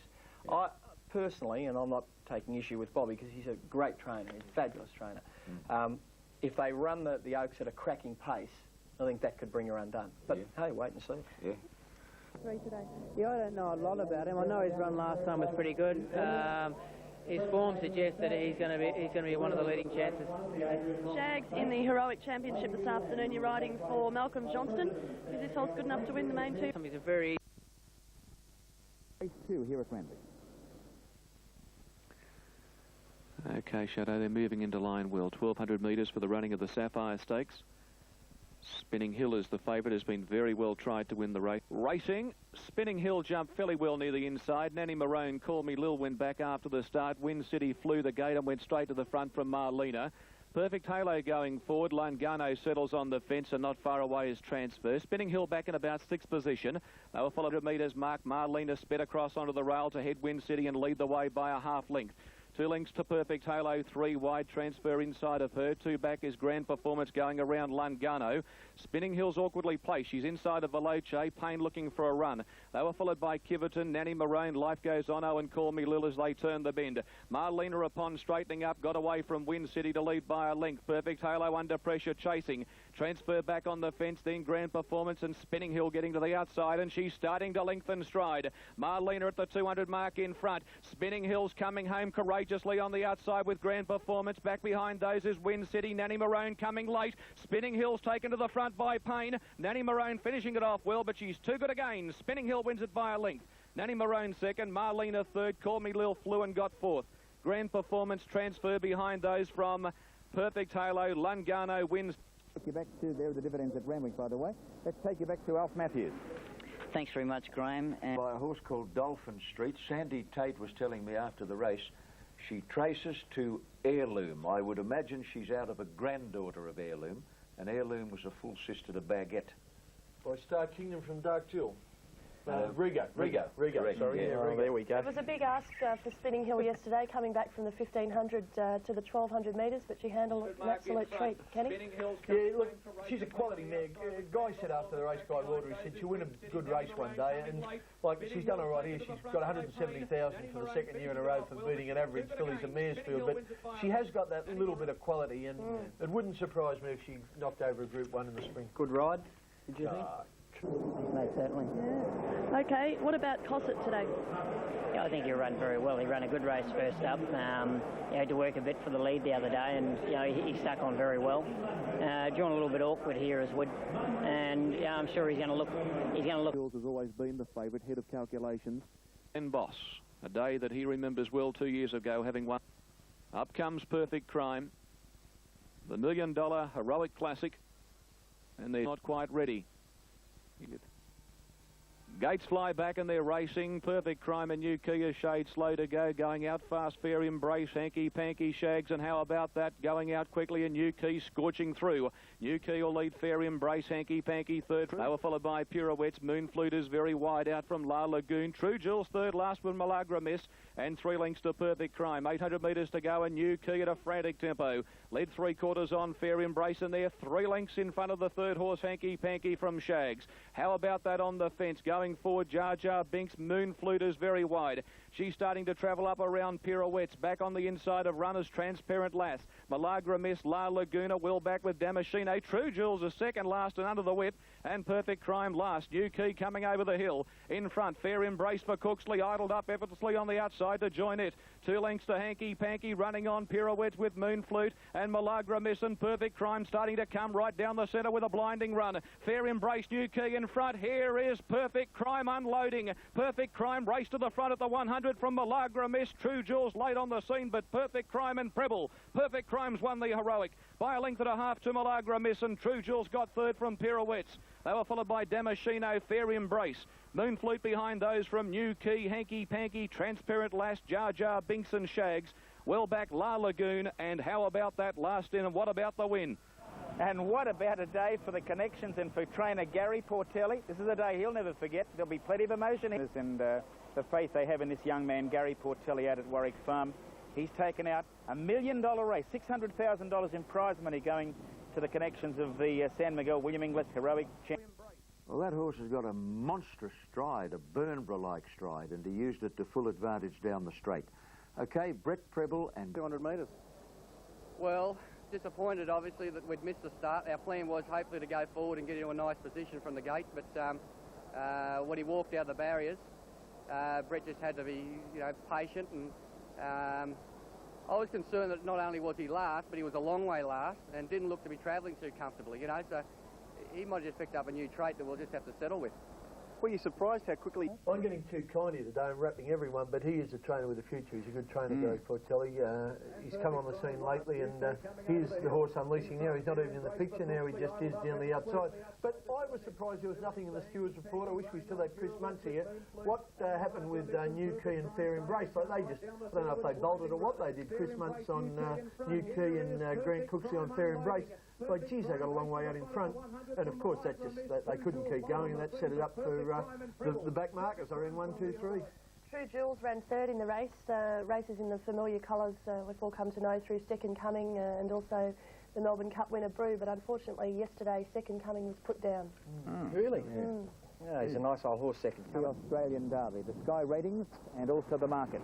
And it's Hit the Roof, 1 and 3 Curata Storm, equal top raters, and both at good odds too. 2 Universal Prince and 8 Dynamite. Here's the tote call. Hit the Roof at 12,240 Universal Prince. Curata Storm 1064 Paradiddle. Sale of Century 950. Reenact 14. 28 Sir Clive. Dynamite $11 number 8. 9 is Kiwi Warrior 74. 930 is the Rayev. Rings of Gold at 30. Big Odds Sporting Scribe off guard. As we're all aboard for the running of the Derby, Sale of Centuries had heavy support. Reenact has had good support. Universal Prince very heavily backed early on. Now they're about to move in. Starting at the 170 metres mark. The track in great order for the meeting. Zarayev is about to move up. He has been very easy on track, drifting out. Curator Storm has been very heavily backed, as has Sale of Century. Backing in the Australian Derby and Universal Prince and Able Way into the inside. Both got away well. Rings of Gold wide out and Zarayev starting to come across quickly. Stadio, Paradiddle and Off Guard going forward. At the post, an Able Way shot through on the fence to lead from Rings of Gold. Zareba is very deep, Zaraya. Warrior and Sale of Centuries last, and he's got to be 20 off the lead. 1,200 metres to go, and they're going at a frantic tempo in the Derby. Rings of Gold in front by a neck on Stadio. 4 lengths away, Zarayev. Outside of him is Off Guard, the stablemate. 2 lengths back, Able Way from Paradiddle. 3 lengths to Universal Prince. 2.5 to Dynamite. A length and a half hit the roof. Curator Storm keeps him company. Back on the fence, Sir Clive from Reenact. 2 lengths to Pristine Partners, Sporting Scribe, Kiwi Warrior, and Sale of Century with a mountain of work to do. Last of all, 8.50 to go on the Derby. Rings of Gold and Stadio have been cutting at one another from the outset. They lead by a length and a half on Off Guard, moving up 3 wide. Zarayev on the fence, 2 lengths to Paradiddle, 2.5. Universal Prince starting to improve. He's moved around Able Way, and Dynamite's right behind him. On the fence, hit the roof. Curator Storm being hard ridden. Then Sir Clive Reenact, who's a mile back with Pristine Partners. Then came making ground Kiwi Warrior, and last of all, Sale of Century. Off Guard had moved up and raced to the front as they come around the bend. Zarayev getting into the clear. Paradiddle, and here comes the Prince on the outside, being set alight by Sheehan. Over the rise and moving up, Universal Prince claimed them in a stride. He raced to the front and he went for home at the 200. He's well clear of Off Guard. Dynamite's running on. They were followed by Sir Clive, but this is going to be a fairy tale Derby victory for Bede Murray and Justin Sheehan. Universal Prince careers away and he wins the blue riband. Universal Prince from Sir Clive. Dynamite third from Curator Storm. Then came Reenact and Sale of Century behind those. Pristine Partners, Zarayev. Off Guard, Paradiddle, Kiwi Warrior. Hit the Roof didn't come on. Well back was Sporting Scribe in company with Rings of Gold. A long gap to Able Way and Stadio last in the Derby. Oh, wow. Universal Prince, Justin Sheehan for Bede Murray. How easy do they come? Thank you very much. 2, 7. Particular event. In summing up, number 6, Forest Jim from number 11, Fashion Flame, and number 2, Royal... Murray is with John Tapp. Here's John. Hey, son. You've trained a Derby winner. Oh, isn't it fabulous? Yeah. Now, he dug him out of the gates, obviously under instruction. Yes, I said, just try and get him out. You know, he's been just a little bit slower getting the gates and just get up and just put him in the spot. And the last thing I said to him, it's your job, you ride the race you want, you know? Now, after having all those things granted, but the jockey Justin Sheehan, who rode an absolutely glorious race on him, the speed, the tempo they went yesterday was faster than most 2,000-metre races he's been in. Yeah. And it's not as though he was last in the Rosehill Guineas. He was 4 lengths behind the second last horse or something. But I take my hat off to Justin Sheehan. He's learnt from that, and he's rode him an absolute treat yesterday. And I think the ride was a glorious ride. And I think Bede Murray has done a super job with this horse. I had a doubt about him at the tough mile and a half. He proved me wrong. He ran the mile and a half right out. But he's going to be a super weight for age horse as he matures with that turn of foot. Yeah, mate, why did you doubt him at the trip? Why did people doubt him at the trip? Well, why did you doubt him? Well, I'll tell you why I doubted him at the trip. The VRC Derby. Did he look weak at the end of that? And don't forget it was a wet track. Spring 3-year-old then. Beg your pardon? He's a spring 3-year-old. I know that, Richard. You've got to have some guide. And I thought Hit the Roof. I thought he was going to beat Hit the Roof coming at the furlong of the VRC Derby. And I thought Hit the Roof fairly and squarely outstayed him. Okay, I was wrong. I'm just saying that. I doubted him. I certainly don't doubt him now. He killed him. He cleaned him up. Yeah. And it was a great ride, a great training effort, and the best horse won. Absolutely. Now, before you go on, all right, because I know you're lining me up, John. You mean go off. Exactly. I'm telling you, I did not say the horse is not a good horse. The horse, I've always said the horse is a really good horse. But I've always said that horses are beatable, and he has been beatable, but yesterday he was unbeatable. He was great yesterday, and as you say, Ken, it was a great ride. He sat him right where he should be, pounced at the right time.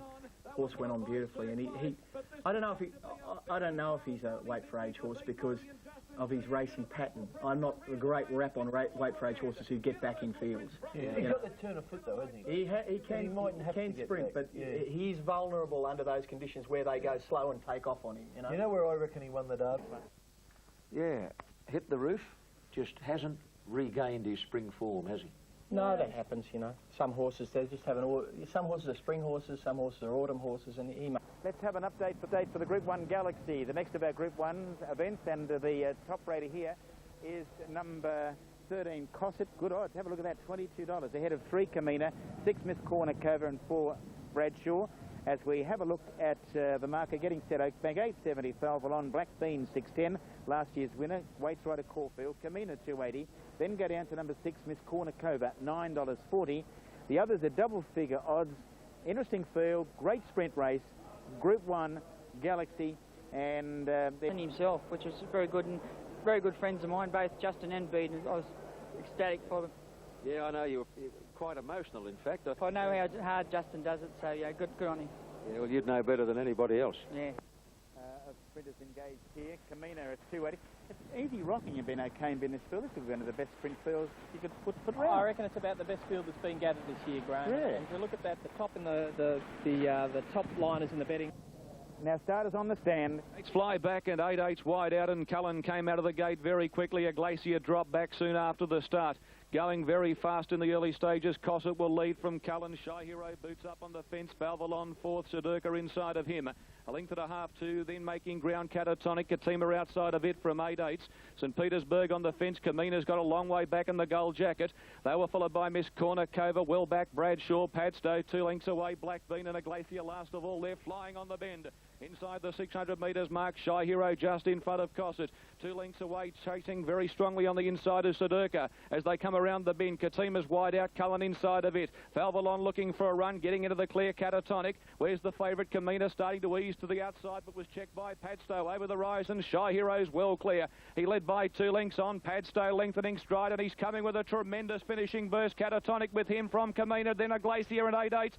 Padstow stormed to the front. Kamina finally getting out, running on, but Padstow set up a winning break in the Galaxy, and Padstow goes home to win it from Kamina. Third prize, Catatonic, a nose in front of 8/8. They were followed by Bradshaw, Black Bean and a Glacier wide out on the track. St Petersburg, Cossack behind those from Sedurka. Shy Hero folded up from Miss Cornucova, Falvalon. Then came Katima and Cullen last in, the late scratching at the gate of Steel City. Well, what a boost that'll be for Darren Beebe. Group 1 success. Back to the winners list, and that's the boost. He hasn't got too many runs in him. You can just give him one and then hope that the second one he flies. And today he just gave everything he got. He was in a very good mood. Yeah, he's that kind of horse, eh? He's that kind of horse, John, no worry. Now, John, this has been a tremendous fillip for the career of Darren Beedman, who badly needs... I mean, that might be him. That might be it for him. And thank you, John. One for owner Rob Rutley, who had Georgie Boy to win a Group 1 this time last year. Joe McKinnon caught up with Darren. A lot of relief in winning a Group 1 today? Yeah, it certainly was. It's great over the carnival, and you know, he drew 19, he had 51.5, and I haven't ridden 51.5 since Adam was a boy. It was like, you know, Johnny Sy said I could ride him half over, but seeing he, you know, had the faith in me to put me on, I thought, well, at least I can give him a good crack at it to ride 51.5, so it was good. Is that your second Group 1 since coming back to riding? Yes, yeah. I had the way back, Darren, which is good. You know, he's been out for a while, your timing and everything goes. He's riding okay, but he's ridden better in the past. But I think he's just starting to hit those hoppers again now, and I will be backing him. I'll be putting him on. And Ken, what the winners Padstow did yesterday too was highlight John Sides' ability with tried horses. He's only had the horse in work for 18 months, and he wasn't anything flash when he joined the stable. Yeah, I'll tell you what. He won plenty of races in Adelaide, Joe, and he won one of those Expressway Stakes or something. It's not Expressway. One of those lead-up Wade-Phrase races at Rose Hill. Premier, one of them. Yeah. And come from nowhere just like that. And then the next week, when he was about 7 to 4, it was gone. And he's just a fresh horse that can produce that sprint. I think. Isn't racing a band? By ratings on top, number 9, Crawl. Ahead of 5, Land Sighting, 12, Belle de Jour, and 4, Assertive Lad. 9, 5, 12, and 4. Here's the ratings for you. Shogun Lodge at 9.40, Referral at 12, Shower Hard 21, 9.90 Assertive Lad. Land Sighting $7, Go Flash Go 30. Number 8, 9 is Crawl at 5.20, 35 El Morada, Spying 15, Belle de Jour 13. Then Chinoy, Padfoot Charlie, both over 50, 12 Scenic Warrior, and the Galliano $35. 66 1 under, Dotteress at 58, Final Fantasy, one of 2 runners that Bruce Cross has at 30. Let's have a look at the full marks in case you've backed a long shot. Shogun Lodge 9.30, 13 for 14 now Referral. 20 Shower Heart, 10's Assertive Lad, Land Sighting at 5.30. Mine Jerry. Well, for his call of the 2001 San Miguel Doncaster, they're all standing well. Padford Charlie comes up and the lights are on. Racing in the Doncaster, Padford Charlie and Scenic Warrior and Spying all drop back after the start. Go Flash Go, Land Sighting, Assertive Lad, wide out, flying across. Muntz wants the lead and the 3-year-old will rush to the front from Go Flash Go, Land Sighting, Build Azure, wide Ilmarata on the fence from Cinderbella, then one under Galliano. They were followed by Weasel Will going forward. Very wide out is Shower Hardy, 6 deep on the first bend. Charlie and Spying whip them in. Coming off the back and the Bells moved up on the outside. Belle de Jour moved up to Assertive Lad and put a head in front at the 850. Land Sighting is right behind those on the fence. Go Flash Go and Galliano does it tough, 3 wide. A length away, Shower Heart. They were followed by Cinderbella. Ilmarata on the fence from 1 under. A length further back is Chinoy inside of it. Pushing through very quickly is Dotteressa. They were followed by Weasel Will coming out wide, starting a run before the bend. Sorrento, Shogun Lodges off around them wide. Scenic Warriors back on the fence from Crawl, Padford Charlie, Referral, Spying and Final Fantasy around the bend. Assertive Lad just in front of Belle de Jour. Galliano 3 out, Land Sighting behind those. Go Flash Go on the fence. Running on Shower Heart to the outside, running on strongly as Weasel Will. And Shogun Lodges blazing down the centre. Muntz said go. He hit the detonator button and Assertive Lad shot away. Assertive Lad raced well clear from Shogun Lodge. Land Sighting, Weasel Will and Referral running on with Crawl. Assertive Lad in front and he's going on for a stellar victory in the Doncaster. Assertive Lad by 3 lengths to Shogun Lodge. Weasel Will and Crawl a photo for 3rd. Then Final Fantasy wide out with Sorrento, Referral, Ilmarata, Chinoy, Galliano. Land Sighting didn't go on. Behind those, Dotteressa. They were followed by Cinderbella, Shower Heart. Wide out on the track, Padford Charlie, Scenic Warrior, 1 under. Then Go Flash Go, Spying and Belle de Jour last in the Doncaster. The Queen of the Turf has done it again. Assertive Lad. What? Christy, is there any big race that he hasn't won? $10. They laced early, but they certainly come home the time. 1:35.99. So well outside the racing course record. They did lace early, but they really sped up over the closing. That's a lot of Group 1s at 28, 29 now. Yeah, I think so, yeah, around about that. Yeah. That they let you go so slow. I've just never seen a Doncaster run like that. Every Doncaster, something takes off that's trapped wide, or so some jockey gets a rush of blood, but they usually run the first 3 and nothing at a Doncaster, and on a fast, good track, they're in 1:35.9. I can't believe how slow they let you go. Yeah, I was actually a bit surprised. I mean, I went out with a pretty positive... About 4 lengths on them in 50 metres. Yeah, actually, I said to Glenn after the race, Glenn Bossart, just before the corner, I gave him a bit of a dig in the ribs, and he really grabbed hold of the bit and away he went. So he'd had a pretty soft run up till then, yeah. It's all over. Yeah. Chris, the testing a few weeks leading up to yesterday, because there was a possibility that you would be replaced on the horse by Shane Dye. Yeah, well, Shane had, I think, sort of given his intentions that he'd like to come back and ride the horse, but it was never going to be the case with Hong Kong and riding over there. He's never going to be able to give him the opportunity to come back, especially being a Saturday. So it worked out well for me there. Shane did. Last week, Doncaster handicap this week. Can it get any better? Well, it's hard to beat it, you know.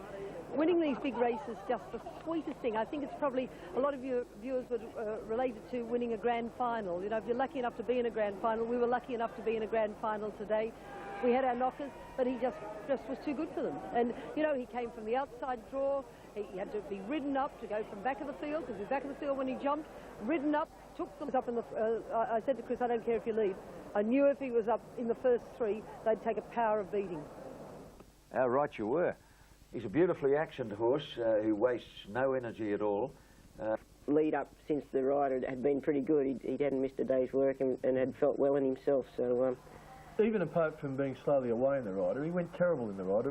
It was a form reversal yesterday, but I think he does race better up on the speed, doesn't he? He's a much better horse on the speed, Kenny. I think handicap and weight for age racing is so different, though. I mean, you find horses that come out. I remember Iron Horse before he won the Epsom was getting beat in all these weight for age races, albeit probably, you know, 4 lengths. Beasley.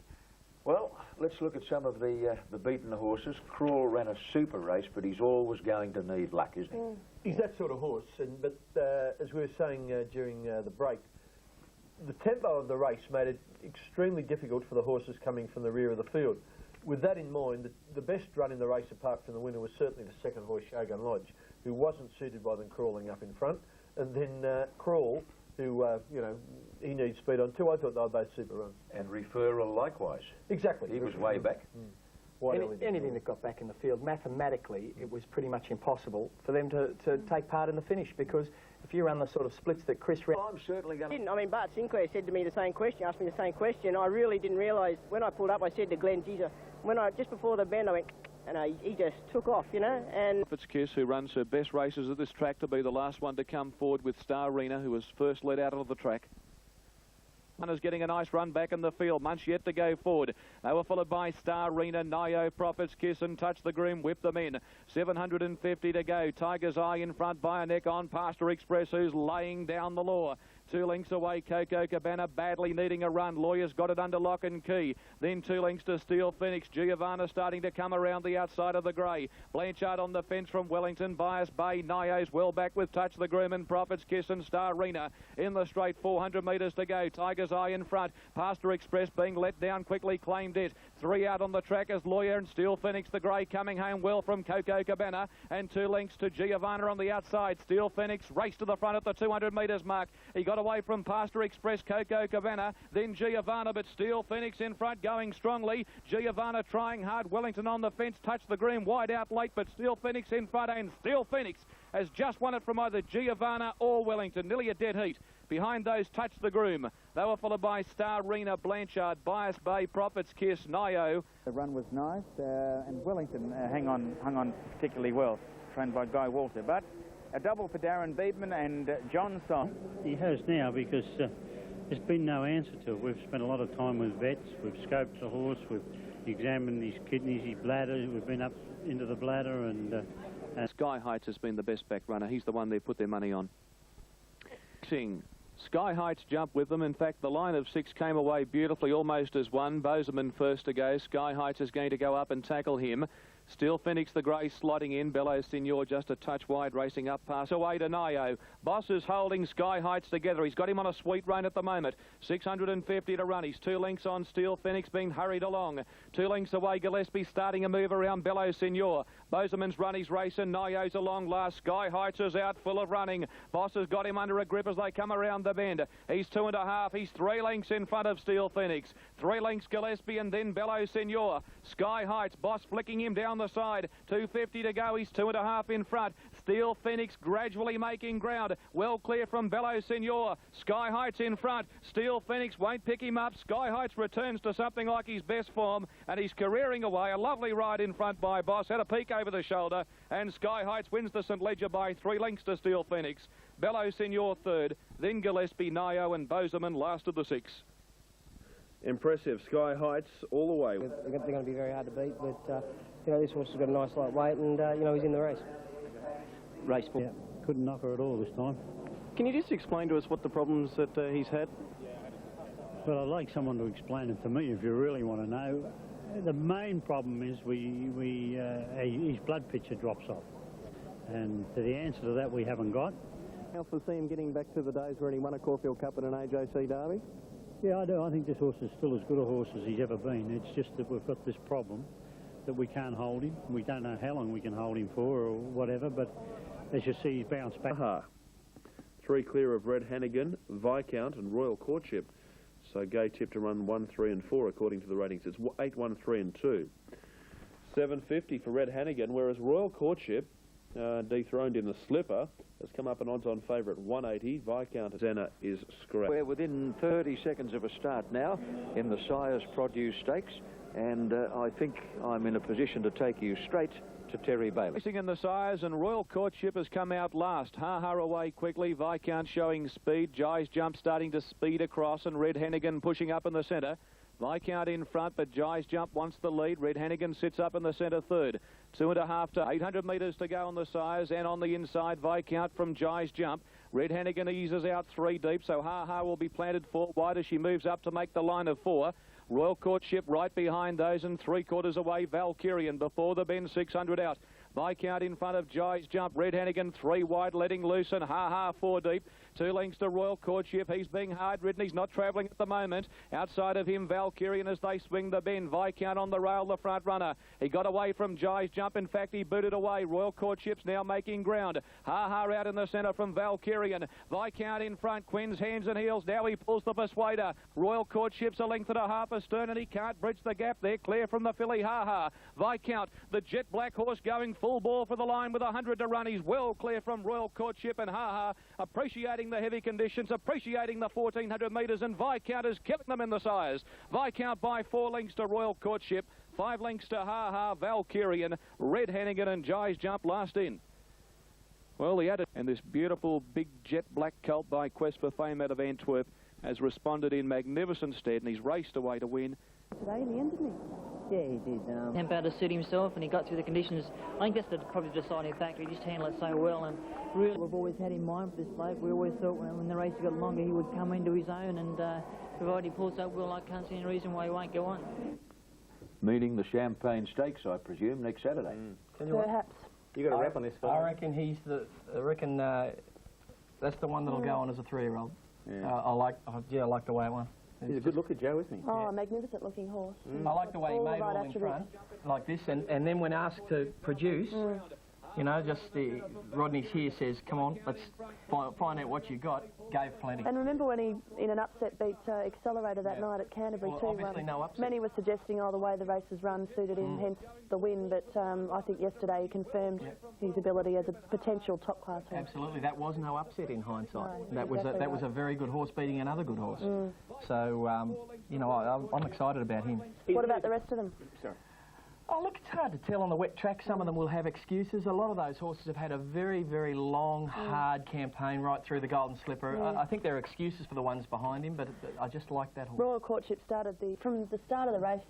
The other Go Flash Go, the other ones which are there. So 5 ahead of 1, then 2 and 3.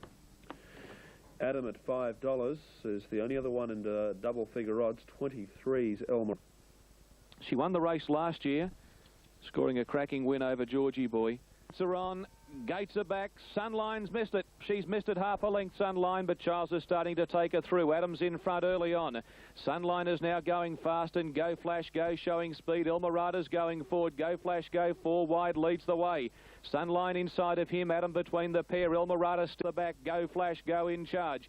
Tried to put on the brakes there, Oliver, but he didn't want to relax. Leading 3/4, and Charles just came away from the fence on Sunline to cruise up. She's in second, 2 lengths to Adam, Elmirada the fence, then Dotteressa, and Final Fantasy last of all. Go Flash Go at the 800 metres marked clear.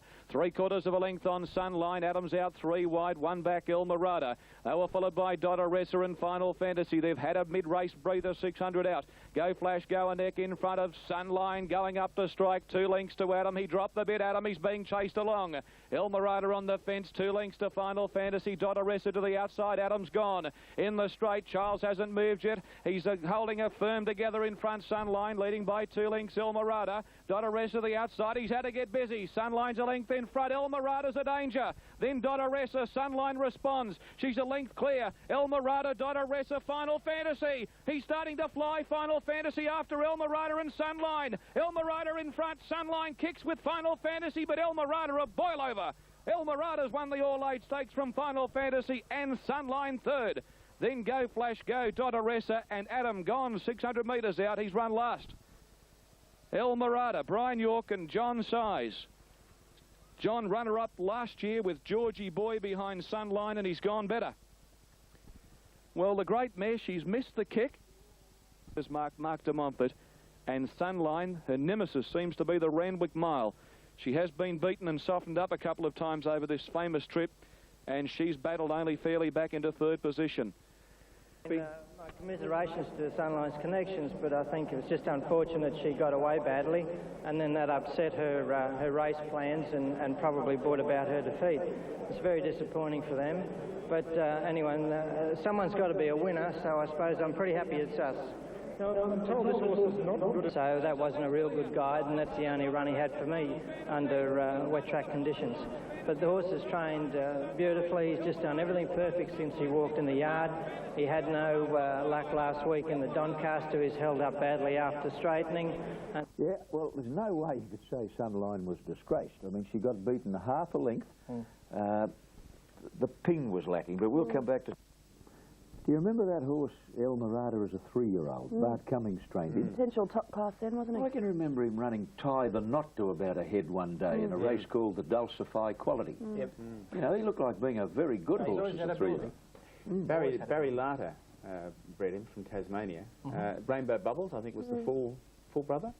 I think, or full sister, I should say, yeah. But by down Moxie? at Moxie, they were all bred down in Tasmania. But congratulations, I must say. And followed us, whipped out from behind her, and she was tired. Tried her heart out, didn't she? Yeah, I think she's just tired. She's better than And she missed the kick, which is very unusual for her. Maybe that was a sign from the start that she wasn't really keen to race yesterday. Yeah, she's just been around the world, and she's had, you know, all these flights and acclimatising you in quarantine, and but it just catches the up. difficult thing with Sunline, obviously... Greg, your thoughts on Sunline today? She was slow to start, and that's not her normal thing. She usually jumps out pretty good, but today she was quite tardy out. But after we settled down and we got into a nice position, we didn't have to do anything unusual. She did pick up, but there was no ping, and she was struggling from the 100 metres on, really struggling and starting to lay out. She was a really tired horse. On the way around to the Berry? 1 and 3. Well, it was a Tempest Morn in Sydney this morning. Will it be a Tempest Morn this afternoon for Gay Waterhouse? And the Oaks, a $10 chance last start Group 1 winner. It's 8.40 Lady Mulan, Dandify 9.40, Lovelorn 19, 11 Rose Archway, Tempest Morn, Better Value Super Tab, Calm Smitzer, very firm elect, $12.11, says Gentles. Of course, Calm Smitzer running the favourite for the race, but the New Zealand filly has been very well tried to win the event. Okay, they're about to move in, Lovelorn to come up. She had no luck in the end set. She was trapped wide, chasing a frantic speed. Lady Milan had no luck in the end set either. She was out centre field and very wide. Yet she was able to go forward at the start last week in the Adrian Knox, and she proved too good for Calm Smitzer, whom she meets 7.80, Dandify at 9, Tempest Morn 9.60, Rose Archway 10, Asia 10, $1,000 Group 1.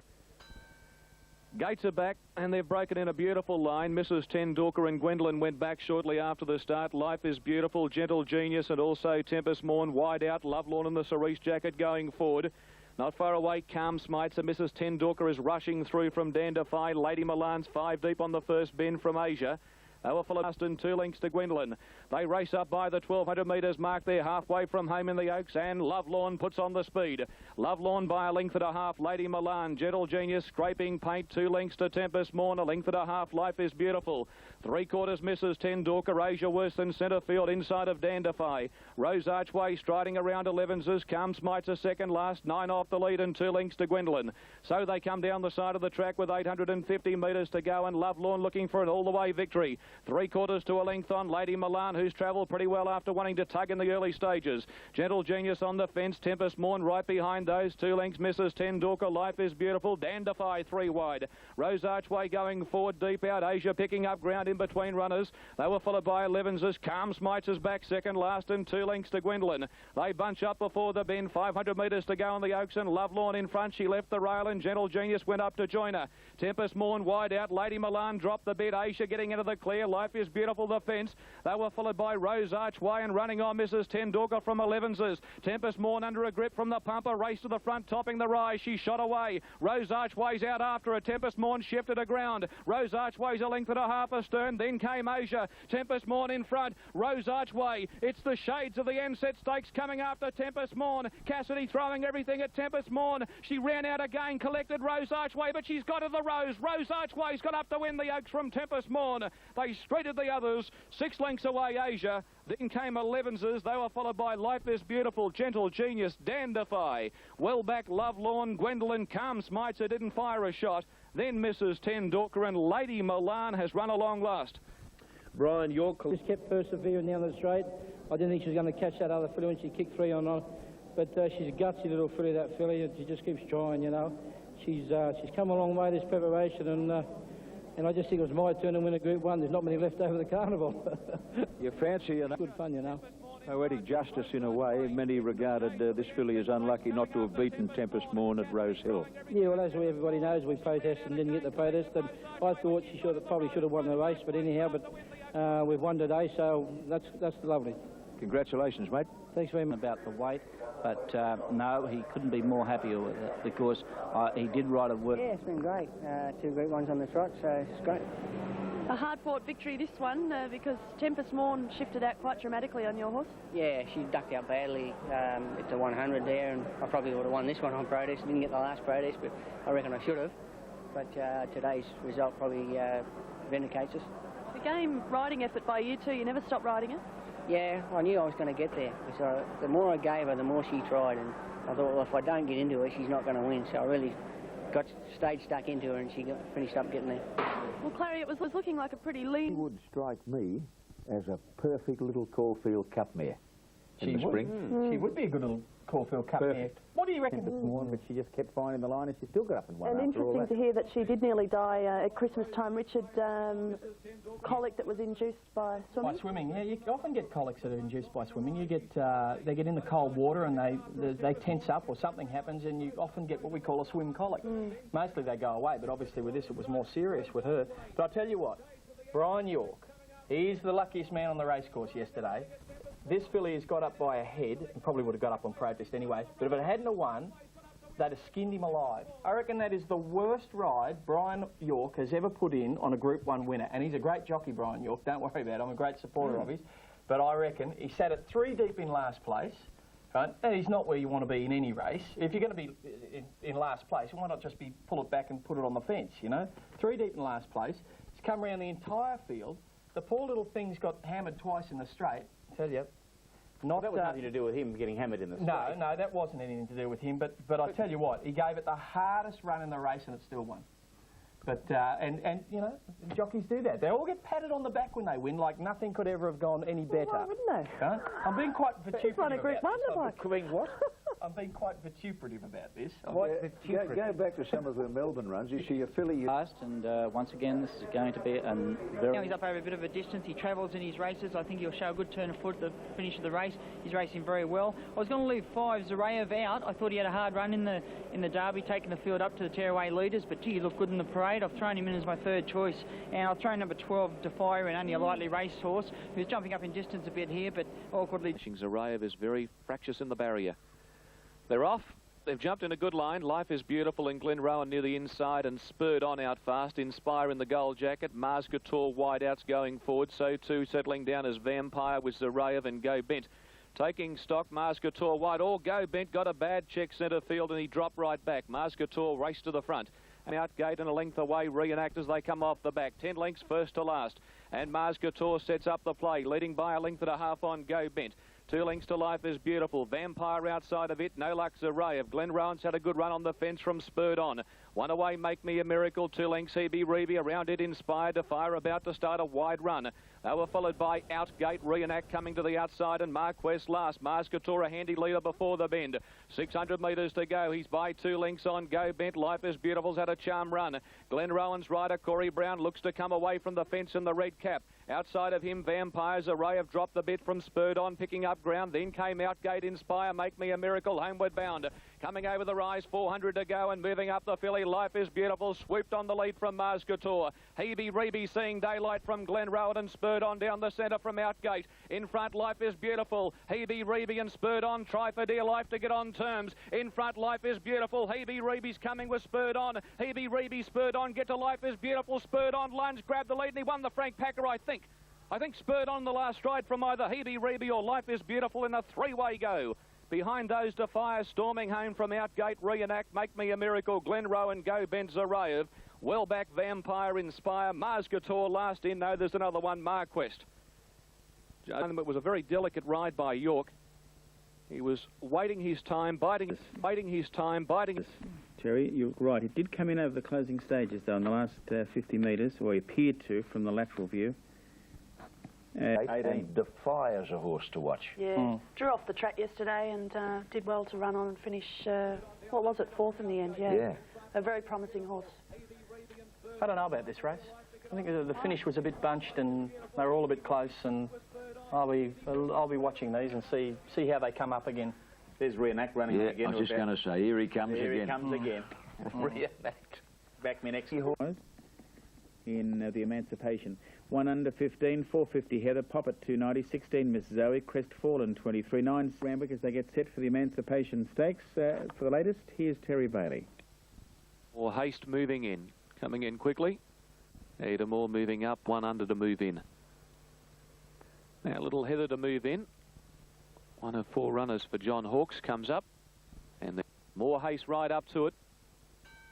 set and racing. More Haste has missed it. Not as bad as Heather. She's come away last.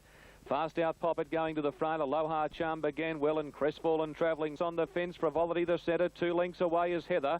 And Umaron last as they approach the bend at the 550. Poppet under a grip, and she's travelling on the corner.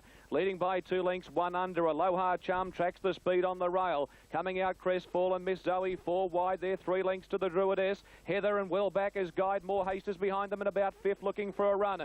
Poppet comes over the rise. She's a length and a half in front of Aloha Charm. Miss Zoe down the centre. More Haste on the fence, and Heather is screaming down the centre. Poppet still in front. Heather and Miss Zoe wide out are coming home well with More Haste on the fence. Poppet in front. Here's little Heather coming out after her. Heather's gunning her down. She's grabbed the lead and she's going to clinch victory. Heather too good from last to first. Heather's come home to beat Poppet and More Haste. Aloha Charm 4th, Heather 5th, and then the Druidess. They were followed by 1 under. Crestfallen behind those from Air to Moore, Frivolity, Wellback, Umarond, and Guide last in. Today. Right, mate, your best here today? I think Dargent Fee. For Larry Cassidy, Poppet just can't find the line, Joe. No, going back to Heather, it was a great effort yesterday because she missed the kick again. She's been doing that all preparation, but got herself into the race and ended up winning really comfortably. It was a long time coming to see her break through yesterday. I do believe that she's going to be retired, though, at the end of the season to start. Oh, she'd make a lovely broodmare. She's actually done very well, Heather, throughout her career, and that's a good effort. She did get the right track through them, though, from last, didn't she? She got up inside and then switched across the heels. Perfect. So it was a lovely ride. Yeah. Is that for Poppet? Okay, so that's second, third, second. Yeah. Pretty frustrating run, isn't it? Yeah. Frustrating, but you wouldn't mind owning her either. No, that's right. No, she'd be racking up some prize money. Brings home a cheque every week. Next, and the current tote favourite is the John Hawke. It's Viscount 1 and 2, St. Louis, the Kiwi. 1 and 2, the equal top raters here. Ahead of Ha Ha 5 and 6, Miss Bustle. 1 and 2, equally from 5 and 6. Viscount 290, 21 St. Louis. Sirkan Damon 22, Euston off 970. This is the go that won its maiden from last to first at Kembla just over a week ago, and it's out of the Great Mare Let's Weights right at Doomben. Hahan 750, Miss Bustle $3. Vita. Euston off on track. Beautifully bred horse by the Great Mare Let's Elope. Miss Bustle moves in. San Luis, gate 1, rearing up in the air. They're set for the Champagne Stakes, Group 1 for the youngsters. Ready to go. Gates crash back. LA France slow to go. Euston off, drop back soon after the start. Vita, Miss Bustle away quickly. Viscount and Playpen all came away fast.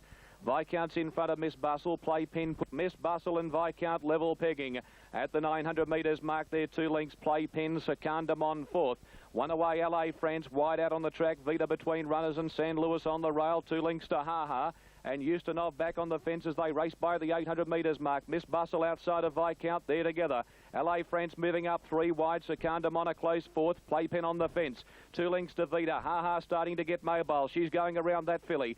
San Luis on the rail and Eustonov coming to the outside. Only 5 off the leaders. Heads turn for home. Champagne Stakes Peel come around the corner and Viscount with the fence in front. Miss Bustle's immediately under pressure chasing. 2 lengths to LA France. 3 lengths away Secundamon. Then Ha Ha and Eustonov pull to the extreme outside, running on well. Viscount at the 250s in front. Quinn's hands and heels, and he skipped clear. Oh, he veered at something and shied out dramatically. Quinn was lucky to stay in the saddle. He's in front of Miss Bustle. Eustonov is steaming through. Eustonov coming after Viscount, but Viscount still in front, digging deep. A grand performance. Nearly threw it away, but he's a mile too good, and he won the Champagne Stakes from Eustonov.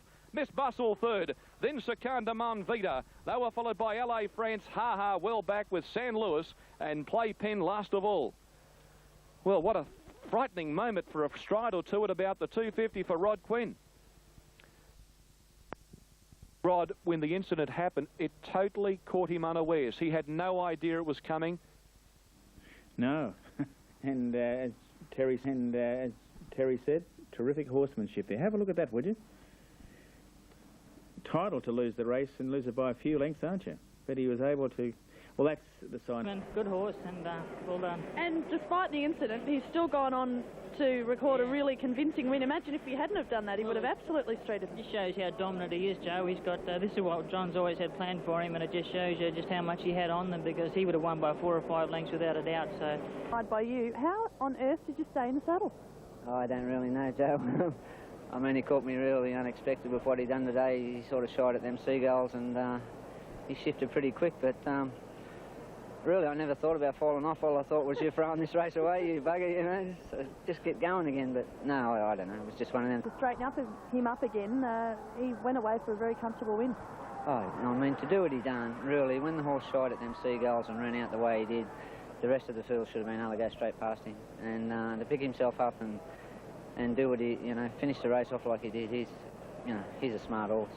But I tell you what, this horse Viscount, I said it last week, I reckon he is a star in the making. Well, I reckon he just absolutely conclusively proved it yesterday. He'd have won by about 6 to 8 lengths yesterday if he hadn't have done that. And he's got, Richard, that real star quality look about him. I had a close look at him after the race when he was parading with the winning rug on, and he's got that really super intelligent eye and manner about him, you know.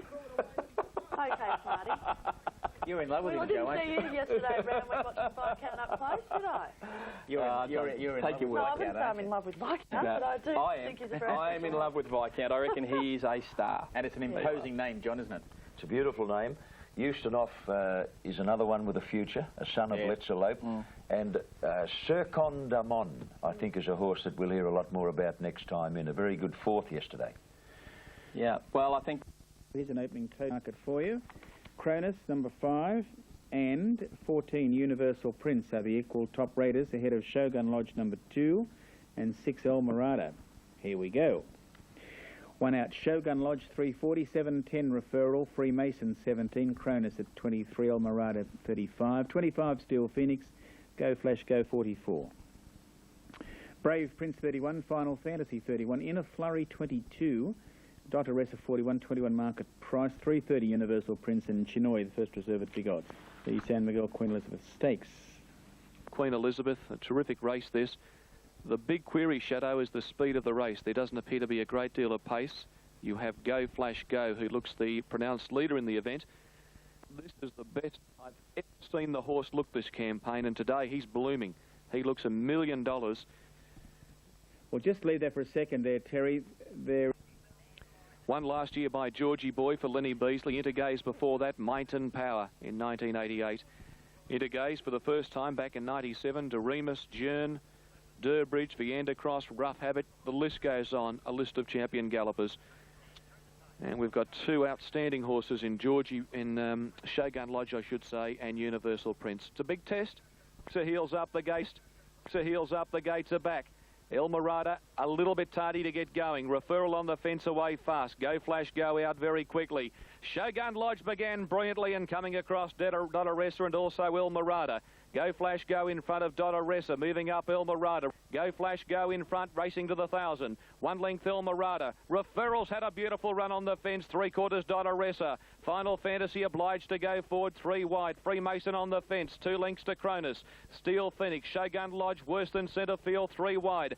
Brave Prince, the other grey, going forward. Then came In a Flurry. Universal Prince has been shuffled back. He's second last. Market Price inside of him. And 3 lengths away, Chinhui. Coming up to the 700 metres mark, and Go Flash Go tries to do it all the way. 3/4 on Final Fantasy. Referrals having a beautiful run on the fence. El Morada keeps him company. They were followed by Cronus out 3 wide. Shogun Lodge being set alight. Behind those, Dotteressa. Then came making ground Steel Phoenix, Freemason. Universal Prince is back second last, and he'll come to the extreme outside, but he's a mile back.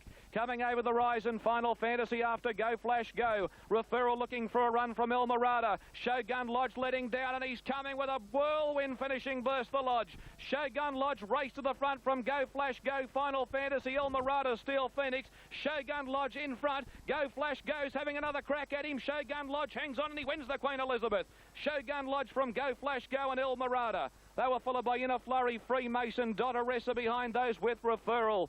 Then Final Fantasy, Steel Phoenix, Universal Prince. Well back is Brave Prince, then Cronus, and last of all Chinoy. Dotteressa pulling up quickly past the post. Wide, it made no difference. And this very, very gallant horse by Grand Lodge, he tops the $3 million in stake earnings, and he does it in style. 361.50. Go. He's been the most consistent horse throughout the Autumn Carnival, I believe, and you know, his runs of this time in have been so good. He seems to run virtually the same race every time as he goes out there. So he really deserved this Group 1 win today. He's almost in career best form, isn't he? Well, I mean, he's 4-year-old. I mean, everyone seems to forget how to call him. He thinks like he's been around, but I think from his very first start, I think he's either been enlisted or group races from his very first start. So he's been at the top level right throughout his career. So it probably seems like he's been around for a while, but he's probably never been in better order. And you know, I believe he's still got a couple more very good preparations in him. He seems to improve after every run. Were you confident throughout the protest after the race? Were you worried in the hearing? Well, I wasn't worried. I mean, I beat that horse a length. I'd come for it. So, you know, Brian certainly had his grounds to protest. Well, I suppose you can have a little holiday after the carnival now, but they've also got you in the pocket as well. Yeah, I mean, 6 meetings and 10,000 is what I feel is pretty severe, because I haven't been suspended for over 2 years, you know, and oh, well, Stewarts have got their job to do, and I've... On replay, it was pretty severe, the check, caused to Almirada in the closing stages of the race. Here's the head-on now, Almirada in the orange and brown colours about midfield, with Shogun Lodge slowly but surely sort of drifting in. He's in the lime towards green colours outside him, That's right, yeah. Yep. And it happens about here, that he shifts directly in front of Almirada and causes Brian to have to check the horse back, so... I think the stewards made the right decision. Yeah. I can't see that having cost Almirada the race, even though he did make late ground. But when Almirada was making ground on right at the death knell, I think Glenn was busily trying to keep Shogun Lodge straight. And Shogun Lodge is an experienced old racehorse. You know, he knows when the post is coming, and he knew he had it won. So you know, I think that Almirada's effort was flattered by that in the end. I think Glenn, it probably tricked him. He went so fast past Almirada, he probably thought sheer momentum would have carried him clear. Yeah. A couple of other performances that we probably should mention. What an effort by the Geelong trained galloper Go Flash Go to finish second in the race for John Blakey. Yes, Geelong trained gallopers, if you consider... Mr Murray here and his panel, but themselves and Bede and a great deal of the public have always wanted the horse closer in his races, and as a result we've seen what happened today when he gets closer. That's why I've always ridden him back, because that's when he relaxes at his best, and then his turn of foot is at its best. We were extremely lucky in the Derby that they went so hard, and he had no option but to settle, and he was allowed to be closer because of drawing one. But today, I mean, he found himself in amongst them, and he just pulls with the blinkers on, ridden that close, and therefore he's not the same horse. Yeah, maybe he's had enough too. Yeah, it's had a long campaign, hasn't he? But they did crawl in the early stages. They did. They only ran 2:05 for the trip, and that's pretty slow. And you contrast that to the Derby when they went helter-skelter. Yeah, it just the way the race was run just didn't suit Universal Prince. He ended up only being beaten less than 5 lengths. It's not that far away, really. Yeah. But on the other side, he broke a 3-year-old record at his last start. Have you let him go yet? No, he's always done so easily, Hilton. Like he's just like a Rolls Royce. He just keeps rolling along. You don't know how fast you're really going. What do you think he'll find when you actually ride him hard and maybe even pull a stick? Well, I have done it once and he got beaten that day, but he was very... And they're just about set for the $800,000 Schweppes Sydney Cup. 2 miles should be it. Starter had a final look down the line. They're racing. They're broken in a good line, although Mr. Prudent and Genioso both went back shortly after the start. Oh, here's Ronnie, came out of the machine running. Coco Cabana on the fence and Pristine Partners away well. Pastor Express going up to 4th. Wellington the grey 5th. Uncle on the fence from Star Rena. Then came Giovanna. She's centre field and she's deep out. On the rail, touched the groom from Bias, but now has changed with Coco Cabana's rider, Jimmy Cassidy, taking off. He's allowed the mare to stride, and she's fired up. She's roared clear. She's 4 lengths on. Here's Ronnie. 3 lengths away in 3rd position. Pristine Partners. Wellington saving ground on the fence. 2 lengths Giovanna, groom Bias Bay. 2.5 Genioso. Our Unicorn slapped up and Prophet's Kiss last, and she's 30 lengths away from Coco at the 800, and Coco Cabana is 8 lengths in front of. Here's Ronnie. 2 lengths away. Wellington again going up on the inside of Pristine Partners. 4 lengths to Giovanna. 2.5 in the race to Uncle Bondi Iceberg. Pastor Express. Bias Bay going around Mr. Mr. Prudent. Touch the Groom quickly goes up on the fence. Starina well back. Oh, Touch the Groom got badly checked. Uncle Nugget, rather our Unicorn, went around him from Prophet's Kiss and Genioso. Coco Cabana, can she keep going? The Gay Waterhouse trained mare comes around the bend. 3 lengths in front of Giovanna going out after her. 2 lengths to Wellington. Here's Ronnie, and down the centre Mr. Prudent unleashing a great run. Starina's running on well, 2 wide out. Giovanna in front, coming at it quickly on the outside Mr. Prudent, and the Handlin Galloper race to the front. Pastor Express on the fence, then Starina and Prophet's Kiss. Mr. Prudent in front. Prophet's Kiss is whizzing down the centre from Mr. Prudent. In front, Mr. Prudent still in front of Prophet's Kiss, and Mr. Prudent wins it. Mr. Prudent's won the cup from Prophet's Kiss. Starina third, or Pastor Express. Then our Unicorn. Behind those pulling up quickly would have been Giovanna. Next of all is Uncle from Wellington. Well back Pristine Partners, Touch the Groom. Bondi Iceberg. Well back here's Ronnie, Bias Bay. They were followed by Genioso. And pulling up abruptly, Coco Cabana has come in last. Oh, that masterful trainer of stayers, George Hanlon, Mr. Prudent, the winner. He's certainly going to be in it, and we know how good a horse he is. And I win the Sydney Cup. Thank you. Yeah, he's actually a hard ride. He pulled very, very hard. He walked out of the barriers, and I probably made the mistake of revving him up a little bit and started charging on top of the straight first time round, and had to switch out about 3 deep from the mile. But coming to the half mile, 700, all the horses are in front of me that I could see. He was never going to get beat, you know, like he really trotted up good. And I won better than I thought he would. I thought he'd, you know, I gave him a great show in the race, and I thought, you know, I was sure he'd run well, but he really, you know, he performed a little better than I thought he was. A secret to it. And Yeah. When you think back what he's done when it comes to stayers, Adelaide Cups, Melbourne Cups, quite extraordinary. He's a masterful trainer of Caulfield stayers. Cups. Has he trained a Caulfield Cup winner? Diatribe was his first. That's right. He'd run second a number of times. Of course, right. this year. And he gave this horse the perfect run when I think Jimmy Cassidy just got sick of trying to hold Coco Cabana because she was pulling like a train halfway around the back, and I think he just got tired of hanging on and said, righto, off you go. And she took off, and it really changed the whole race. He never panicked, Corey. He just gave the horse the soft run. She's been right off the ball, Coco Cabana, but I do believe she's been sold overseas. Oh, really? She's going to be a mum. That's right. See, Richard, you've often... That was a very good Me, daring mid-race move. Oh, Coco took me there. She's going to be a mum. How succinct, James. How succinct. I don't think he was too happy with Coco. Yeah. Why would you? One Testarossa, 13th Century Kid and 6 high. 2 from 113 and 6. Here's the third call. It's Testarossa 460, 550 Mr. Innocent, Falval on 970, 10 Black Bean, down to higher 11. The others are big odds on that page. Lord Essex 11, down to Spinning Hill $7.70 and 8/8. The best of the rest $18.